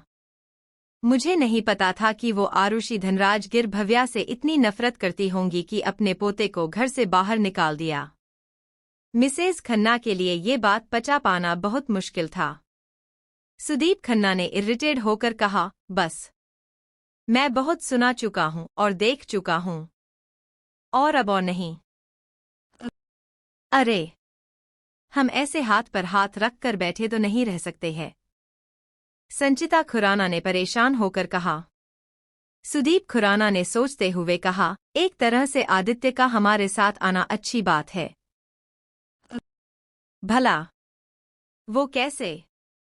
संचिता खुराना ने कहा। तो सुदीप खुराना ने उन्हें अपना प्लान बनाया, जिसे सुनकर संचिता खुराना मुस्कुराकर बोली, ऊपर वाला करे, ये प्लान काम करे, कहकर वो कमरे में चली गई। शाम के वक्त खन्ना फैमिली में सब लोग खाने बैठे हुए थे। तभी सुदीप खन्ना ने आदित्य से कहा, वैसे तुम्हारे परिवार ने जो तुम्हारे साथ किया वो बहुत बुरा था। ये सुनकर आदित्य ने अपनी नज़र उन पर की। ना जाने क्यों आदित्य की नज़र से वो थोड़ा सकपका गए और बोले, तुम चिंता मत करो, हम तुम्हारे साथ हैं। आदित्य ने यूं ही सर हिला दिया। संचिता खन्ना ने कहा, कल तुम ऑफिस जाना और वहां का काम संभाल लेना। माना कि हमारा काम तुम्हारे परिवार के जितना बड़ा नहीं पर तुम वहां का काम संभाल सकते हो। संचिता खन्ना ऐसी बात कर रही थी जैसे वो आदित्य पर एहसान कर रही हो। भव्या ने मुस्कुराकर आदित्य से कहा, अब हम हमेशा साथ हैं। आदित्य भी मुस्कुराकर कहा, आपने मेरा साथ दिया, मुझे अपने घर लेकर आए और मुझे काम दिया, इसके लिए थैंक्स। आदित्य ने उन्हें एहसास कराया कि वो कितने बड़े आदमी है। सुदीप खन्ना और संचिता खन्ना को भी आदित्य का शुक्रिया कहना अच्छा लग रहा था। सुदीप खन्ना ने मन ही मन कहा, माना कि आदित्य परिवार से अलग हो गया है, पर इसका नाम आदित्य धनराज गिर है। जब लोगों को पता चलेगा कि खन्ना इंडस्ट्री आदित्य धनराज गिर संभाल रहा है, तो खन्ना इंडस्ट्री के शेयर आसमान छूने लगेंगे। और इसी के साथ आदित्य का तेज दिमाग मेरे बिजनेस को आसमान से भी ऊपर ले जाएगा। सुदीप खन्ना अपने प्लान को लेकर बहुत खुश थे। खाना खाने के बाद आदित्य अपने रूम में आया और अपने फोन पर कुछ करने लगा। आधी रात के वक्त तमन्ना बालकनी में खड़ी थी। नींद उसकी उड़ चुकी थी। मुझे समझ में नहीं आ रहा है कि आदित्य ने भव्या को कैसे चुन लिया, और वो मुझे क्यों इस तरह के इशारे कर रहा था। मैं ही बेवकूफ थी जो उसे घर से निकाल दिया, बल्कि मुझे उसे जबरदस्ती अपने पास रखना चाहिए था। तमन्ना ये कह रही थी कि उसके कानों में आवाज आई, चलो तुम्हें पता चल गया कि तुम बेवकूफ हो। आदित्य कहते हुए बालकनी से अंदर आया। तमन्ना ने उसे कुर्ते हुए देखकर कहा, तुम यहाँ क्या कर रहे हो, निकलो अभी के अभी। आदित्य उसके करीब आया और कमर से पकड़ के अपनी तरफ खींचा और प्यार से बोला, अब पेट दर्द कैसा है। तमन्ना का गुस्सा गायब हो गया। हाँ, अब ठीक है। आदित्य ने उसका माथा चूमा और कहा, अब हम और मेहनत करेंगे। तमन्ना ने उसे दूर करते हुए कहा, चुप करो, एक तो उस भव्या के साथ चले गए और अब मेहनत की बात कर रहे हो। मैं समझ गई कि ये नाटक है, पर मुझे अच्छा नहीं लगता है जब तुम उस भव्या के साथ होते हो। तमन्ना ने हल्के नाराजगी में कहा, तो मैं किसके साथ अच्छा लगता हूँ। आदित्य ने उसके होठों के करीब आकर कहा। तमन्ना के होंठ पर हल्की मुस्कान आ गई। मुझे तुम मेरे साथ अच्छे लगते हो, कहकर उसने उसे गले लगाया। अगर ऐसा है तो मुझे बाहर क्यों फेंकवाया। फेंकवाना था तो भव्या को फेंकवाती। आदित्य ने उसे एबरो उठाकर देखा। तमन्ना ने अपने दांत दिखाकर कहा, वो क्या है ना आदित्य, हम एक्टर लोग अच्छी एक्टिंग के साथ कभी कभी ओवर एक्टिंग कर लेते हैं, जिससे ये सब हुआ। तमन्ना ने सफाई पेश की। इस समय भी ओवर एक्टिंग कर रही हो तुम, आदित्य ने उसे नाक दबाकर कहा। तमन्ना ने उसके हाथ हटाकर कहा, अच्छा, ये बताओ आगे का क्या प्लान है। अगली सुबह खन्ना इंडस्ट्री में सुदीप खन्ना आदित्य को लेकर आया और उसने अपने ऑफिस की थोड़ी जानकारी आदित्य को दी। आदित्य ने उनसे कहा, अंकल थैंक यू, वैसे मैं अभी एक रीसेंट प्रोजेक्ट पर काम करूंगा। सुदीप ने ये सुनकर तुरंत आदित्य के लिए एक असिस्टेंट का इंतजाम किया और रीसेंट प्रोजेक्ट पर काम करना शुरू कर दिया। आदित्य ने प्रोजेक्ट की फाइल पढ़कर सुदीप खन्ना को कुछ आइडिया दिया, जिसे सुनकर सुदीप खन्ना बहुत खुश हुए। उन्हें पहले दिन इस कामयाबी की उम्मीद नहीं थी। दूसरी तरफ स्वास्तिक आदित्य के केबिन में आया, मगर वो उस चेयर पर ना बैठते हुए सामने की चेयर पर बैठ गया। आदित्य के चेयर पर बैठने की हिम्मत उसकी नहीं थी। स्वास्तिक ने कुछ लोगों को बुलाया और कहा, धनराज गिर परिवार आज के बाद खन्ना इंडस्ट्री से कोई बिजनेस नहीं करेगा, और जो लोग खन्ना इंडस्ट्री के साथ जुड़े उनसे धनराज गिर का कोई रिश्ता नहीं होगा। ये बात को सभी ने नोट किया और स्वास्तिक ने आगे कहा, पर जो लोग इस वक्त खन्ना इंडस्ट्री से जुड़े हैं उन्हें मजबूर करो। उनसे कहो कि अगर वो खन्ना इंडस्ट्री छोड़ते हैं तो धनराज गिर उनके सपोर्ट में है। सभी ने हाँ में सर हिलाया और अपने काम पर लग गए। दोपहर तक ये बात जंगल में लगी आग की तरह फैल गई कि धनराज गिर परिवार ने आदित्य को घर से बेदखल कर दिया है और उन्होंने उसका कारण भी बताया और उन्होंने अपने ऑफर भी उनके सामने रखे, जिसे सुनकर किसी को यकीन नहीं हुआ। पर खन्ना इंडस्ट्री के कुछ लोगों ने ये खबर पक्की कर दी थी कि आदित्य खन्ना इंडस्ट्री में है, जिसके बाद सब लोगों ने एक मीटिंग की। इस मीटिंग की खबर खन्ना और खुराना को बिल्कुल नहीं थी। मीटिंग काफी देर तक चली और आखिर में उन्होंने एक फैसला ले लिया। वही मेंशन में जब दीक्षा अयांश का इलाज करने आई तो तमन्ना के बारे में उसे भी खबर लगी। दीक्षा ने तमन्ना से कहा, तुमने बताया क्यों नहीं कि वो रिपोर्ट नकली थी? दीक्षा चाहती थी कि तमन्ना सारी बात बता दे कि तमन्ना मां बन सकती है, जिससे आदित्य लौट कर आ जाएगा। तमन्ना ने धीमी उदास आवाज में कहा, नहीं, अभी नहीं, सारे राज से पर्दा खुलेगा। दीक्षा ने तमन्ना से कहा, तो क्या तुम ऐसे ही उसे माफ कर दोगी? तमन्ना ने ना में सर हिलाकर कहा, नहीं, तमन्ना आदित्य को ऐसे तो माफ नहीं करेगी। आदित्य को उसने उसे बहुत तड़पाया है, आखिरकार गिन गिन कर बदला लेना है। रात का वक्त तमन्ना अकेले बेड पर थी, जिस वजह से उसे नींद नहीं आ रही थी। वो आदित्य के बाहों के लिए तरस गई थी। उसने अपने बगल में देखा तो उसे आदित्य की परछाई दिखाई दी। उसे देखकर तमन्ना मुस्कुराई। तभी आदित्य की परछाई ने उससे पूछा, तुम अब तक सोई नहीं? तुम पास नहीं होना? तमन्ना ने उदास आवाज हुए कहा। उसको ऐसा उदास देखकर उस परछाई ने तमन्ना की तरफ अपना हाथ बढ़ाया और उसे अपनी बाहों में लेकर उसे सुलाने लगा। तमन्ना आदित्य के याद में उदास हुए कब सो गई उसे पता भी नहीं चला। अगली सुबह वो गर्मजोशी के साथ शूटिंग पर जाने के लिए तैयार हुई। जब वो नीचे नाश्ता करने आई तो उसने देखा कि डाइनिंग टेबल पर उसका ही इंतजार हो रहा था। तमन्ना सबको मॉर्निंग विश कर वहां उनके बीच आकर बैठ गई। आरुषि ने तमन्ना के बैठते ही सर्वेंट को इशारा किया। उसका इशारा मिलते ही सर्वेंट ने सभी को नाश्ता देना शुरू किया। आरुषि ने तमन्ना की तरफ देखा और कहा, कुछ महीने पहले जो अवार्ड शो हुआ था, उसकी वीडियो मैंने देखी है। एंटरटेनमेंट इंडस्ट्री में काफी बदलाव आए हैं। ऐसा क्यों? तमन्ना खाते हुए रुक गई और उसने आरुषि की तरफ देखा जिसने ये सवाल किया था। तमन्ना को नहीं पता था कि आरुषि ने ये क्यों पूछा, पर तमन्ना ने जवाब देते हुए कहा, एंटरटेनमेंट इंडस्ट्री काफी बदल गई है। पुराने जितने भी कलाकार इस इंडस्ट्री में राज करते थे, आज के समय ने उनके बच्चे वो जगह हासिल करना चाहते हैं, जिसके वजह से नए कलाकार को वो सम्मान नहीं मिल पा रहा है। तमन्ना ने अपनी सोच के साथ आरुषि को जवाब दिया, जिसे सुनकर आरुषि ने अपना सर हिला दिया और बोली, 5 महीने बाद एक और अवार्ड शो होगा, IIFA अवार्ड। तुम कोशिश कर सकती हो, चाहो तो इंडस्ट्री भी बदल सकती हो।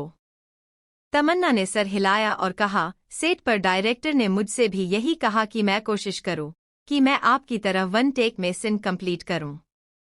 मुझे लगता है जब से उसे पता चला है कि आप मेरी दादी सास हो तो वो पागल हो गया है।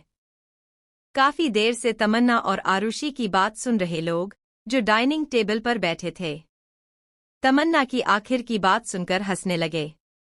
आर्यन ने मजे लेते हुए कहा, अगर वो पागल हो गया है तो तुम्हें जल्द से जल्द दीक्षा से कहकर उसका इलाज शुरू कर देना चाहिए। तमन्ना ने आर्यन धनराज गिर की तरफ देखा, जो रिश्ते में आदित्य के चाचा लगते हैं, पर एक समय में वो एंटरटेनमेंट इंडस्ट्री में बहुत बड़े सिंगर रहे हैं और घर में उनके नाम के ढेरों अवार्ड पड़े हुए हैं। तमन्ना ने मुस्कुराकर कहा, मुझे लगता है कि अब मैं उस डायरेक्टर को अपनी एक्टिंग से और पागल कर दूं, फिर सारा इलाज एक साथ हो। आर्यन ने सर हिला दिया। तभी कृष्ण ने हंसते हुए कहा, वैसे आपने कल भाई को उनके घर से बाहर फेंकवा दिया, आपकी हिम्मत का जवाब नहीं। ये सुनकर सब हंसने लगे।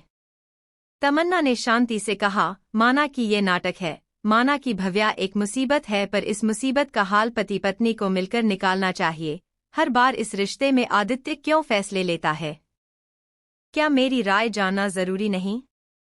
सुदीप खन्ना ने मन ही मन कहा, माना कि आदित्य परिवार से अलग हो गया है, पर इसका नाम आदित्य धनराज गिर है। जब लोगों को पता चलेगा कि खन्ना इंडस्ट्री आदित्य धनराज गिर संभाल रहा है, तो खन्ना इंडस्ट्री के शेयर आसमान छूने लगेंगे। और इसी के साथ आदित्य का तेज दिमाग मेरे बिजनेस को आसमान से भी ऊपर ले जाएगा। सुदीप खन्ना अपने प्लान को लेकर बहुत खुश थे। खाना खाने के बाद आदित्य अपने रूम में आया और अपने फोन पर कुछ करने लगा। आधी रात के वक्त तमन्ना बालकनी में खड़ी थी। नींद उसकी उड़ चुकी थी। मुझे समझ में नहीं आ रहा है कि आदित्य ने भव्या को कैसे चुन लिया, और वो मुझे क्यों इस तरह के इशारे कर रहा था। मैं ही बेवकूफ थी जो उसे घर से निकाल दिया, बल्कि मुझे उसे जबरदस्ती अपने पास रखना चाहिए था। तमन्ना ये कह रही थी कि उसके कानों में आवाज आई, चलो तुम्हें पता चल गया कि तुम बेवकूफ हो। आदित्य कहते हुए बालकनी से अंदर आया। तमन्ना ने उसे कुर्ते हुए देखकर कहा, तुम यहाँ क्या कर रहे हो, निकलो अभी के अभी। आदित्य उसके करीब आया और कमर से पकड़ के अपनी तरफ खींचा और प्यार से बोला, अब पेट दर्द कैसा है। तमन्ना का गुस्सा गायब हो गया। हाँ, अब ठीक है। आदित्य ने उसका माथा चूमा और कहा, अब हम और मेहनत करेंगे। तमन्ना ने उसे दूर करते हुए कहा, चुप करो, एक तो उस भव्या के साथ चले गए और अब मेहनत की बात कर रहे हो। मैं समझ गई कि ये नाटक है, पर मुझे अच्छा नहीं लगता है जब तुम उस भव्या के साथ होते हो। तमन्ना ने हल्के नाराजगी में कहा, तो मैं किसके साथ अच्छा लगता हूँ। आदित्य ने उसके होठों के करीब आकर कहा। तमन्ना के होंठ पर हल्की मुस्कान आ गई। मुझे तुम मेरे साथ अच्छे लगते हो, कहकर उसने उसे गले लगाया। अगर ऐसा है तो मुझे बाहर क्यों फेंकवाया। फेंकवाना था तो भव्या को फेंकवाती। आदित्य ने उसे ऐबरो उठाकर देखा।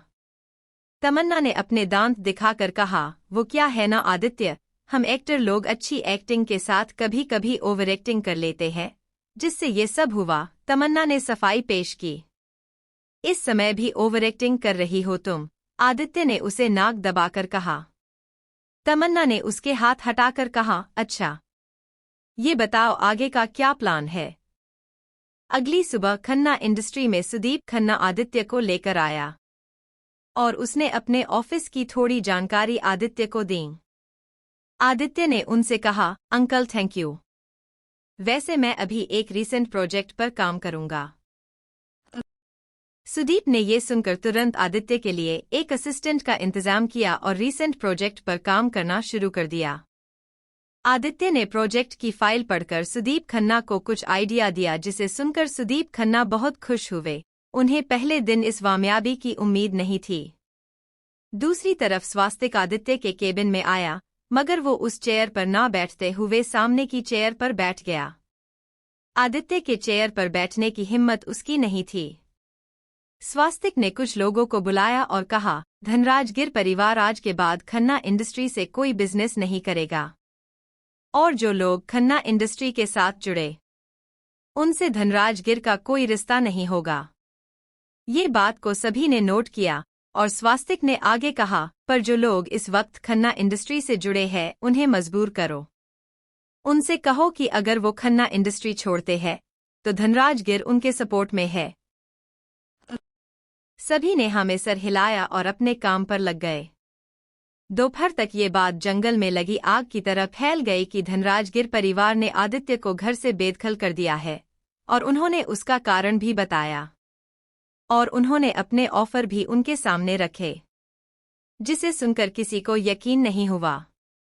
पर खन्ना इंडस्ट्री के कुछ लोगों ने ये खबर पक्की कर दी थी कि आदित्य खन्ना इंडस्ट्री में है, जिसके बाद सब लोगों ने एक मीटिंग की।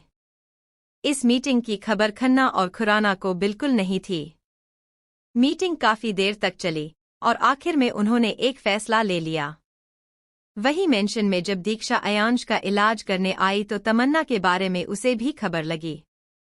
दीक्षा ने तमन्ना से कहा, तुमने बताया क्यों नहीं कि वो रिपोर्ट नकली थी।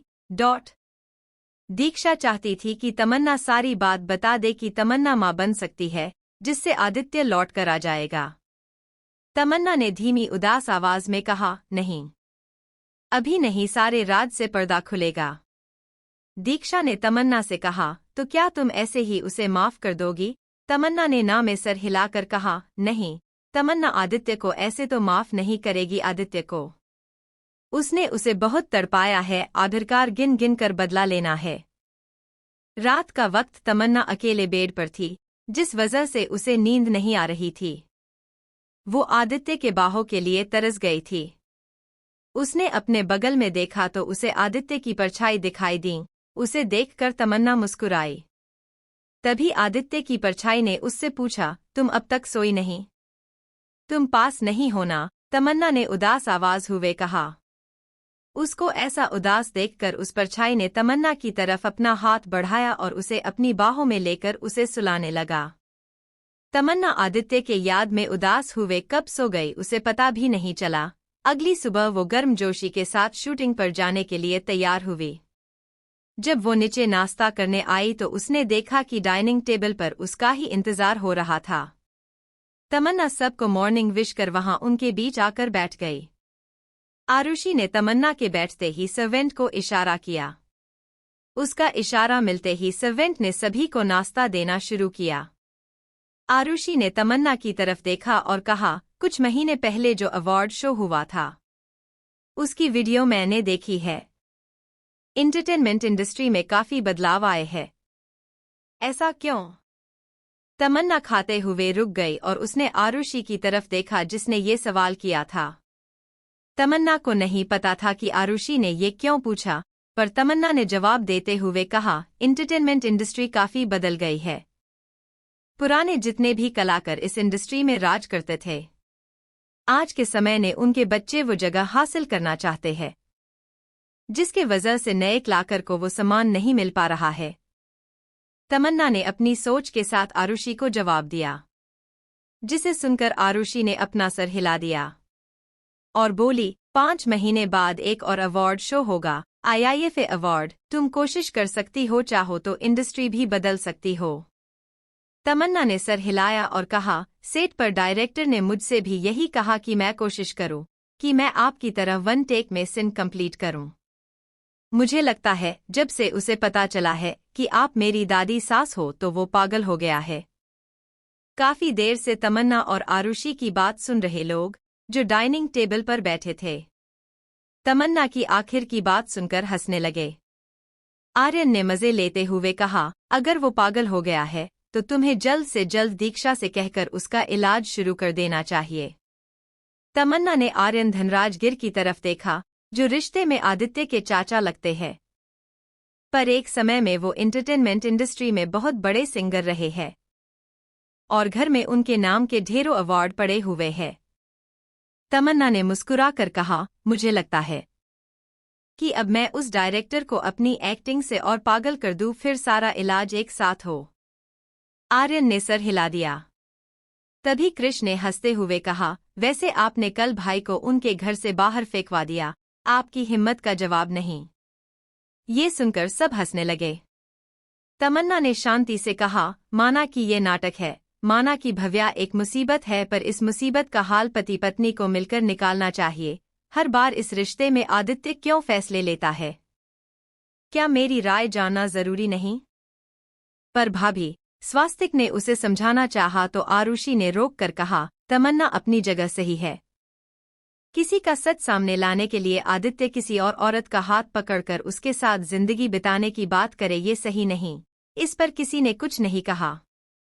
तमन्ना नाश्ता जल्दी शूट पर गई, जहां उसे उसकी असिस्टेंट मधु मिली।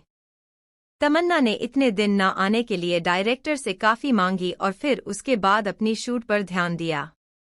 डायरेक्टर ने तमन्ना से कहा, तमन्ना, मैं ये कहना नहीं चाहता हूं, पर मैं एक छोटा आदमी हूं, तुम्हारे पति के सामने बहुत छोटा हूं। तमन्ना को समझ नहीं आया कि डायरेक्टर क्या कहना चाहते हैं। क्या हुआ डायरेक्टर, कुछ गलती हो गई?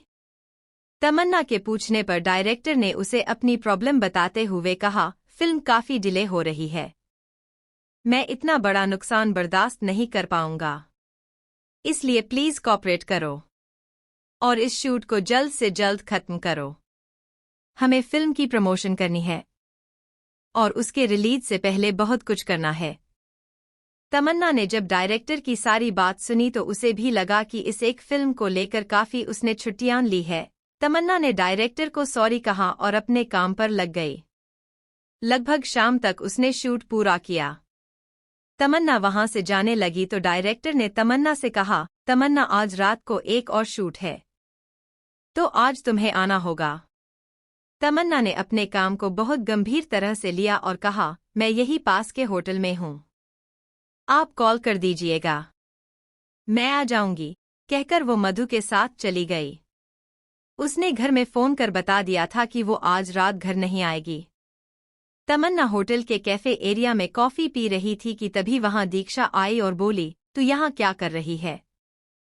तमन्ना ने कहा, आज रात फिर से शूट है, मुझे यही रुकना है।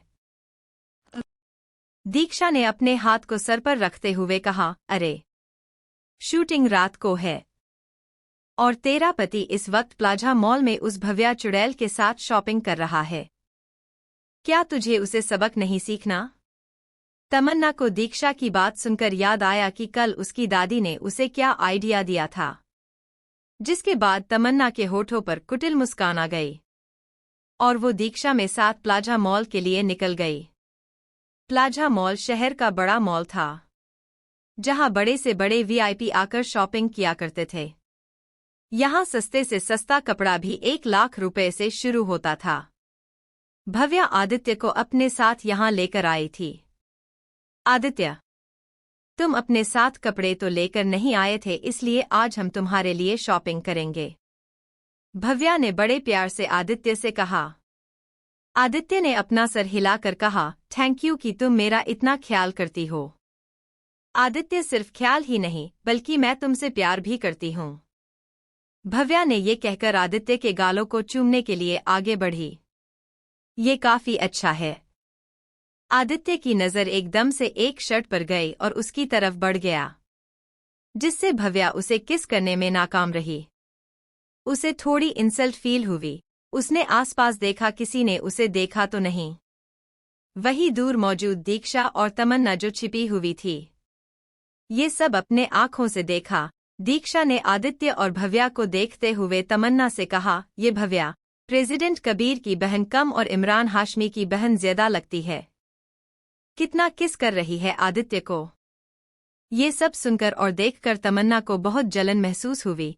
उसने परेशान होकर कहा, ये लड़की मॉल में मेरे पति को किस कर रही है, घर पर कमरे में ना जाने इनके बीच क्या हुआ होगा। कहते हुए वो बहुत परेशान लग रही थी। तभी तमन्ना ने खुद को कॉन्फिडेंस के साथ तैयार किया और वो दीक्षा के साथ अब सामने आकर शॉपिंग करने लगी। तमन्ना अकेली नहीं थी, उसके पीछे 5 गार्ड मौजूद थे। तमन्ना ने उन गार्ड्स से कहा, आज हमें तुम्हारे बॉस को सबक सिखाना है। गार्ड्स ने एक दूसरे को देखा, पर उन्हें तमन्ना की बात माननी थी।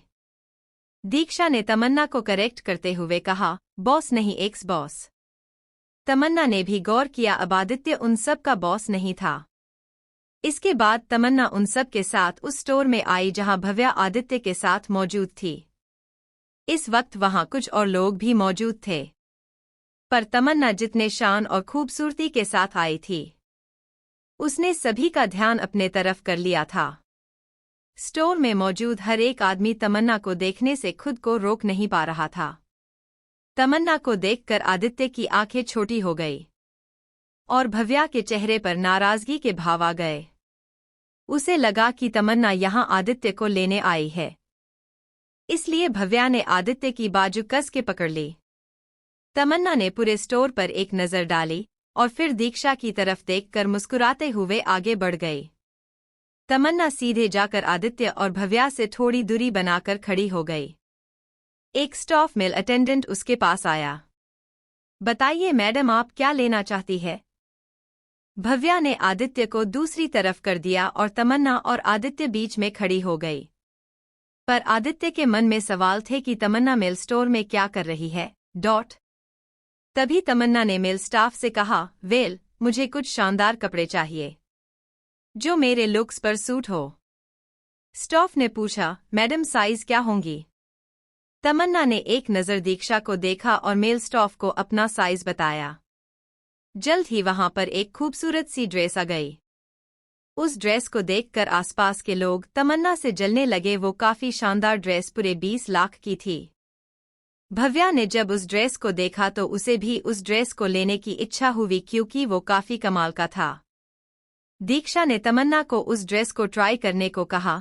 तमन्ना जब ड्रेस ट्राई करके आई तो आसपास के लोग उसे और भी नजदीक से देखने लगे। आदित्य को जलन हो रही थी कि कोई उसकी तमन्ना को देखे। तमन्ना मैम, क्या हम आपके साथ सेल्फी ले सकते हैं? उसके कुछ फैंस ने कहा।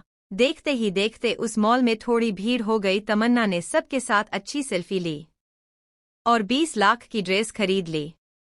भव्या ने आदित्य से कहा, इसे क्या लगता है? ये 20 लाख की खरीदी करेगी और हम इसका मुंह देखेंगे। मैं 40 लाख की ड्रेस लूंगी, कहकर उसने भी अपने लिए एक गाउन सेलेक्ट किया। आदित्य ने अपने सर पर हाथ रख लिया। वो दो लड़कियों के बीच पीस गया था। तमन्ना ने उस स्टाफ को अपन गोल्ड कार्ड दिया जिससे पेमेंट हो सके। वहां के मेल स्टाफ की नज़र और वहां मौजूद कस्टमर की नज़र तमन्ना के गोल्ड कार्ड पर गई। उस कार्ड को देखकर सबकी आंखें बड़ी हो गई। गोल्ड कार्ड होना कोई छोटी बात नहीं थी। तमन्ना कितनी अमीर होंगी, सब लोग इस बात का अंदाजा लगाने लगे। आदित्य ने जब उस कार्ड को देखा तो उसकी आंखें बड़ी हो गई। ये औरत वाकई में उसके पैसे से शॉपिंग कर रही है। दीक्षा ने तमन्ना को धीरे से कान में कहा, तुम्हारा पति जल भुनकर राख हो रहा है। तमन्ना के होठों पर मुस्कान आ गई और उसने पलटकर एक नज़र भव्या को देखा और उसे इग्नोर कर दीक्षा से बोली, बिना शादी के भी क्या जिंदगी होती है, इतने सारे पैसे ही पैसे। तमन्ना ने भव्या को जलाने के लिए कहा। भव्या को तमन्ना का ये एटीट्यूड बिल्कुल पसंद नहीं आया। उसने आदित्य से कहा, देखा तुमने उस लड़की को? वो सिर्फ तुम्हारे पैसों के लिए तुम्हारे साथ थी। तुमसे अलग होते ही उस लड़की के पर निकल आए हैं। किस तरह तुम्हारे पैसों को दूसरों पर लुटा रही है। भव्या आदित्य को भड़का रही थी क्योंकि उसे जलन हो रही थी कि तमन्ना आदित्य के पैसों से ऐश कर रही है और वो यहाँ आदित्य को अपने पैसों से शॉपिंग करा रही है। कुछ समय पहले जब तमन्ना आदित्य और भव्या की जिंदगी में नहीं थी, तब आदित्य भव्या पर अपने पैसे खर्च करता था, पर आज नजारा ही कुछ और था। आदित्य गुस्से में स्टोर से बाहर आया और तमन्ना और दीक्षा को यहाँ वहां ढूंढने लगा। आदित्य को बाहर जाता देख भव्या भी उसके पीछे आई। आदित्य की नज़र एक स्टोर पर गई जहां कुछ किताबें थी। आदित्य उस ओर बढ़ गया। तमन्ना कुछ किताब पढ़ रही थी कि आदित्य ने आकर तुरंत उसके हाथ से किताब छीनकर उसे नीचे फेंका। ये क्या बदतमीजी है? तमन्ना ने गुस्से ने अपना सर ऊपर किया। दीक्षा भी अपनी किताब छोड़कर तमन्ना के पास आ गई। आदित्य ने तमन्ना से दांत पिसकर कहा, ये सवाल मुझे तुमसे करना चाहिए। तुम मेरे पैसों से किसी और मर्द के लिए कपड़े खरीद रही हो। एक्सक्यूज मी, वो पैसे तुम्हारे नहीं हैं। अब वो सब कुछ मेरे हैं। तमन्ना ने उसकी बातों का जवाब दिया। आदित्य को कोई शिकायत नहीं थी कि तमन्ना उसके पैसे खर्च करे। आदित्य तमन्ना से कुछ कहता उससे पहले भव्या वहां आकर गुस्से में तमन्ना से बोली, बेशर्म तमन्ना, आखिरकार तुम अपनी औकात पर आ ही गई ना। तुमने आदित्य से सिर्फ पैसों के लिए शादी की थी ना, और किस तरह यहाँ उसके पैसे उड़ा रही हो। तमन्ना ने भव्या को देखकर कहा, ये पैसे कल तक किसी और के थे पर आज मेरे हैं और मैं अपने पैसे उड़ा रही हूँ। इससे तुम्हें क्या दिक्कत हो रही है? दीक्षा ने भव्या को जवाब देते हुए कहा, और नहीं तो क्या? तुम जाओ अपने आदित्य को लेकर। भला तुम्हें जो चाहिए था वो तुम्हें मिल गया, या कहीं ऐसा तो नहीं कि तुम्हें आदित्य की दौलत चाहिए? दीक्षा ने उस पर शक जताते हुए कहा। हालांकि वो भव्या को समझ गई थी कि वो क्या है। भव्या ने उन दोनों को उंगली दिखाकर कहा, तुम कुछ ज्यादा बोल रही हो। भूलो मत कि मैं कौन हूं। मैंने अगर तुम्हारे बारे में सबको बता दिया तो बता दो, आने वाली कल की हेडलाइन होंगी, प्रेसिडेंट की बहन भव्या खुराना ने तोड़ा आदित्य धनराज गिर का घर। तमन्ना ने उसे मुड़तोड़ जवाब दिया, जिससे भव्या की बोलती बंद हो गई। तमन्ना और दीक्षा शॉपिंग मॉल आए हुए थे, जहां भव्या ने उन दोनों को देखकर झगड़ा करना शुरू कर दिया था, पर तमन्ना ने उसकी बोलती बंद कर दी। आदित्य के पैसे क्या आ गए? तुम तो हवा में उड़ने लगी हो, भव्या ने दांत पिसकर कहा। आदित्य ने देखा भव्या काफी देर से तमन्ना की इंसल्ट कर रही है, इसलिए उसने फैसला लिया कि वो जल्द से जल्द खन्ना फैमिली को बर्बाद करेगा। आदित्य ने तमन्ना के पीछे मौजूद एक गार्ड को इशारा किया। गार्ड इशारा समझकर आगे आया और एक थप्पड़ भव्या को दे मारा। थप्पड़ पड़ते ही सबकी नजर वहां भव्या पर गई। तमन्ना ने हैरानी से अपने गार्ड्स से पूछा, तुमने थप्पड़ क्यों मारा? गार्ड ने ईमानदारी के साथ जवाब दिया, हमारे होते हुए कोई हमारी मैडम को इंसल्ट करे, हमें ये बर्दाश्त नहीं। दीक्षा ने हंसते हुए कहा, बहुत सही किया, यही होना चाहिए था। भव्या रिटर्न में तमन्ना को थप्पड़ मारने वाली थी कि आदित्य ने उसका हाथ पकड़ लिया। भव्या ने अपना हाथ छुड़ाते हुए कहा, आदित्य छोड़ो मेरा हाथ, इसे तो मैं। आदित्य ने उसे रोकते हुए कहा, नहीं, पहले ही बहुत बेइज्जती हो गई है, अब चलो, यहाँ इसके बहुत फैंस हैं। तुम क्या चाहती हो कबीर का नाम बदनाम हो? चलो यहाँ से। आदित्य लगभग उसे घसीट कर ले जा रहा था। वहीं दूसरी तरफ खन्ना इंडस्ट्री में भूचाल आ गया था। सारे इन्वेस्टर ने खन्ना इंडस्ट्री से अपना इन्वेस्टमेंट वापस ले लिया था। सुदीप खन्ना के सर पर तो आसमान गिर पड़ा। उन्होंने सुबह से लोगों को मनाना शुरू किया कि वो अपना इन्वेस्टमेंट वापस ना ले, पर इन सब के बावजूद मिस्टर खन्ना कंगाल होने की कगार पर आ गए। खन्ना इंडस्ट्री जो देश में टॉप 10 में आया करती थी, उसके शेयर गिरते जा रहे थे। लगातार बैंक से फोन आने लगे। एक ही दिन में उनके ऊपर करोड़ों का बैंक का कर्जा आ गया था। सुदीप खन्ना ने अपनी चेयर जोर से दीवार पर मारकर कहा, ये नहीं हो सकता, कहकर वो चीखे। पर उनकी चीख का कोई फायदा नहीं हुआ। उन्होंने स्वास्तिक से बात करने की सोची, स्वास्तिक जो अपने केबिन में था। फोन बजते ही उसके होठों पर मुस्कान आ गई। स्वास्तिक ने आराम से फोन उठाया तो सामने से सुदीप जी ने कहा, ये सब क्या है? मार्केट में ऐसी क्या खबर फैलाई तुमने जो सारे इन्वेस्टर अपने हाथ खड़े कर रहे हैं? आखिर तुम सब करना क्या चाहते हो? आपको बर्बाद। स्वास्तिक ने एक एक शब्द पर जोर देकर कहा। सुदीप की मुट्ठियां कस गई। जो करना था तुम्हारे दादाजी पहले ही कर चुके हैं, तो अब क्या नया बखेड़ा है? तुमने मेरे दादू को मजबूर किया, मेरे भाई को उनके परिवार से अलग किया, मेरी भाभी का घर तोड़ा। ये सब करने के बावजूद मैं इतनी आसानी से तुम्हें कैसे छोड़ दूं? स्वास्तिक ने ईविल स्माइल के साथ कहा, ये तुम ठीक नहीं कर रहे हो। इससे तो तुम्हें भी नुकसान होगा। तुम अभी बिजनेस इंडस्ट्री में कच्चे खिलाड़ी हो, सुदीप जी ने उसे समझाना चाहा। अच्छा, तो बुलाओ अपने दामाद को और कहो कि बचा ले तुम्हारी कंपनी, क्योंकि वो तो पक्का खिलाड़ी है, स्वास्तिक ने व्यंग से कहा। आखिर तुम ये सब बंद करने का क्या लोगे? सुदीप जी ने उससे डिमांड पूछा। तुम्हारी बर्बादी। वो क्या है ना? मेरे बड़े भाई अक्सर कहते हैं, दुश्मन का गला हाथ में हो तो उसे तड़पाना चाहिए, पर मैं अपने भाई से उल्टा सोचता हूँ। अगर दुश्मन का गला हाथ में हो तो उसे तोड़ देना चाहिए, जिससे उसे मौका ना मिल सके। स्वास्तिक ने दांत पिसकर कहा। प्लीज छोड़ दो, जाने दो। आखिरकार अकीको और खुराना फैमिली का पुराना रिश्ता है और खन्ना फैमिली भी जुड़ी हुई है, सुदीप ने गिड़गिड़ाकर कहा। तुम्हारे पास एक ऑप्शन है, सीधे सीधे आदित्य धनराज गिर को अपने घर से निकालो।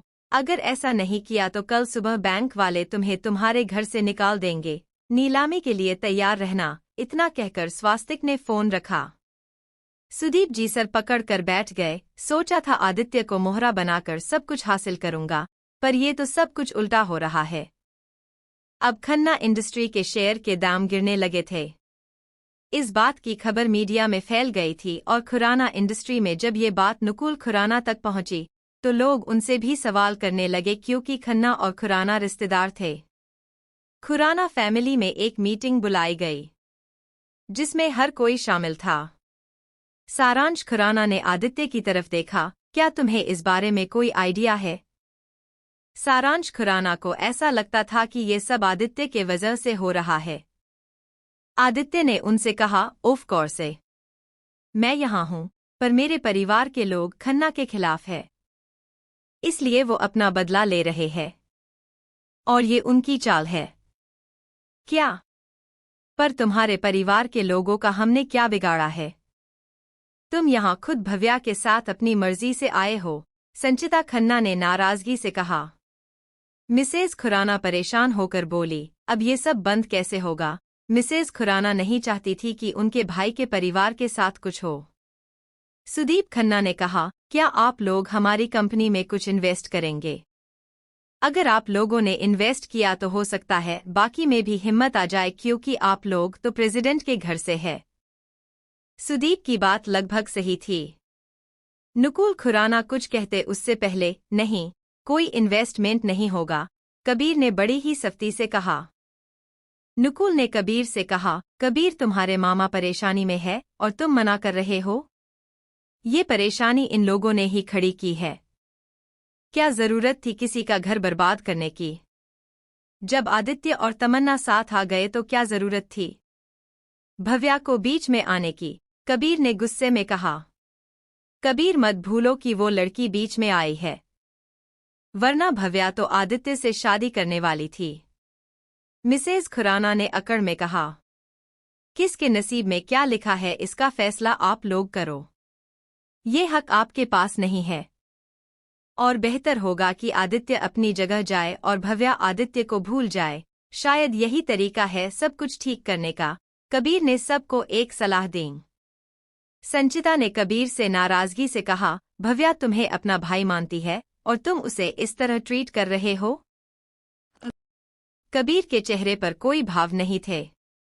उसे अपनी बहन ज्यादा पसंद नहीं थी। कबीर ने उनसे कहा, मैं उसे अपनी बहन नहीं मानता। मिसेज खुराना ने ऊंची आवाज में कहा, कबीर। उनके इस तरह कहने से सभी लोग कबीर को देखने लगे। आदित्य कहीं ना कहीं इसकी वजह जानता था, पर वो खामोश था। कबीर रुका नहीं और आगे कहा, नहीं मानता हूँ उसे अपनी बहन, क्योंकि उस लड़की की वजह से आज मैं अकीको के साथ रिश्ते में बंधा हूँ। कबीर ने बेहद नफरत से कहा। अकीको और कबीर की शादी का आइडिया भव्या का था, और परिवार वालों का दबाव बनने के कारण कबीर को ये फैसला लेना पड़ा। सारांश खुराना ने कबीर से कहा, ये वक्त इस बारे में बात करने का नहीं है। सारांश खुराना नहीं चाहते थे कि कबीर की कुछ कड़वी बातों के वजह से धनराज गिर उनके भी दुश्मन बन जाए। कबीर ने अपने दादाजी को देखा और शांति के साथ धमकाते हुए कहा, तो फिर जैसा मैं कह रहा हूँ वैसा कीजिए। आप में से कोई भी खन्ना इंडस्ट्री में किसी भी प्रकार का इन्वेस्टमेंट नहीं करेगा। अगर आपने थोड़ी भी मदद करने की कोशिश की तो आप लोग सोच भी नहीं सकते कि मैं क्या कर सकता हूँ। कबीर ने गहरी आवाज में धमकाते हुए कहा। उसकी धमकी सुनकर खन्ना परिवार के पैर से जमीन खिसक गई। क्या कर लोगे तुम? खुराना फैमिली की डोर अब भी मेरे हाथ में है। नुकुल खुराना ने कबीर को डांटकर और चेतावनी देकर कहा। उन्होंने अपना मन बना लिया था कि वो खन्ना परिवार की मदद करेंगे। कबीर ने उन्हें अपनी सर्द नजरों से देखा और गहरी सांस ली। पूरा परिवार कबीर को देख रहा था। धीरे धीरे कबीर के अंदर बदलाव नजर आने लगे। कबीर ने उन सब को एक नजर देखा।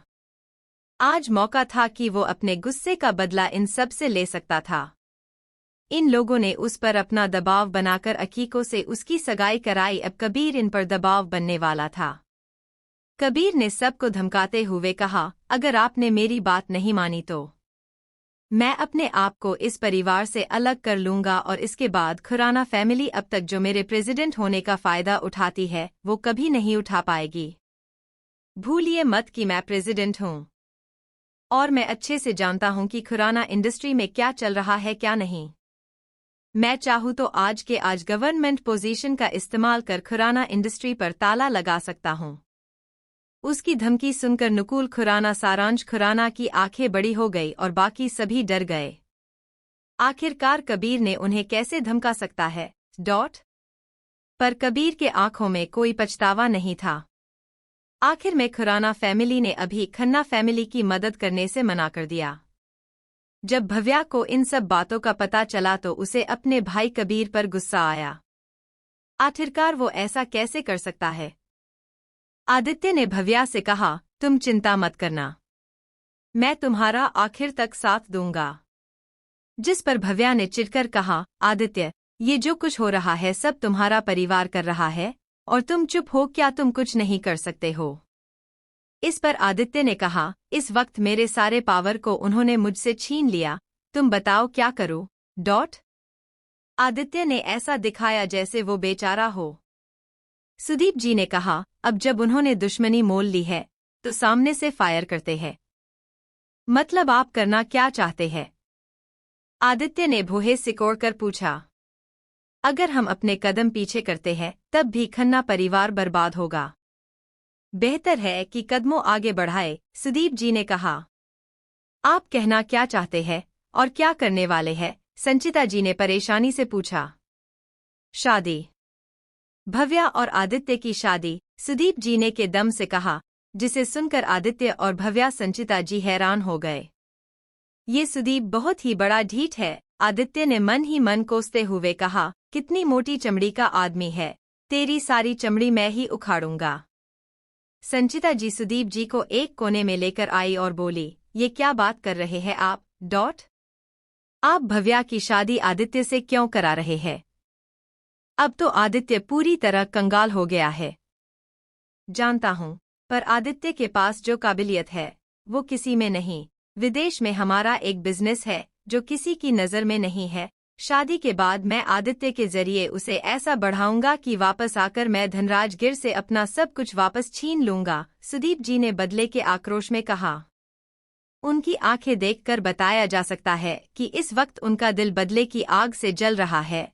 सुदीप जी ने कहा, स्वास्तिक धनराज गिर का फोन आया था, उसकी बातों से साफ जाहिर हो गया था कि धनराज गिर परिवार आदित्य को वापस चाहती है। तो कर दे वापस, संचिता ने मुंह बनाकर कहा। जब से ये लड़का हमारे घर आया है तब से सिर्फ बर्बादी ही हाथ लगी है। नहीं, सुदीप जी ने मना करते हुए कहा, धनराज गिर इस वक्त देश में सबसे अमीर है। पर हर अमीर आदमी की कमजोरी होती है। धनराज गिर की कमजोरी उनका पोता आदित्य है। वो हमारे साथ खुद आया है। मैं ये सुनहरा मौका जाने नहीं दूंगा। सुदीप जी के आंखों में चमक बढ़ रही थी। सुदीप जी एक लंबी सांस भरी और संचिता के साथ वापस लिविंग एरिया में आए और आदित्य और भव्या से उनकी शादी की बात की। क्या अभी? पर अभी कैसे शादी हो सकती है? आदित्य ने थोड़ा चौंक कर पूछा। हो सकती है, शादी के लिए मंगलसूत्र, सिंदूर, 7 फेरे कराने के लिए पंडित का इंतजाम हो जाएगा। तुम दोनों ऊपर जाओ, तैयार हो जाओ, तब तक नौकरों से कहकर सारी चीजें इंतजाम करवाता हूँ। इतना कहकर सुदीप जी बाहर चले गए। आदित्य को कुछ कहने का मौका ही नहीं मिला। भव्या आदित्य के पास आई और खुश होकर बोली, फाइनली आदित्य, हम एक होने जा रहे हैं। संचिता भव्या को अपने साथ ऊपर कमरे में तैयार करने लेकर गई। जाने से पहले भव्या ने आदित्य का फोन अपने पास रखते हुए कहा, ये मेरे पास होगा, वरना पता चला शादी वाले दिन दूल्हा ज्यादा टाइम लगा रहा है तैयार होने में। भव्या इतना कहकर चली गई। आदित्य कमरे में आया और परेशान होकर खुद से बोला, ये सुदीप खन्ना और उसकी बेटी खुद को समझते क्या है? इडियट ने मेरा फोन भी ले लिया, अब कैसे शादी को रोकूं? आदित्य जल्दी जल्दी सोचने लगा।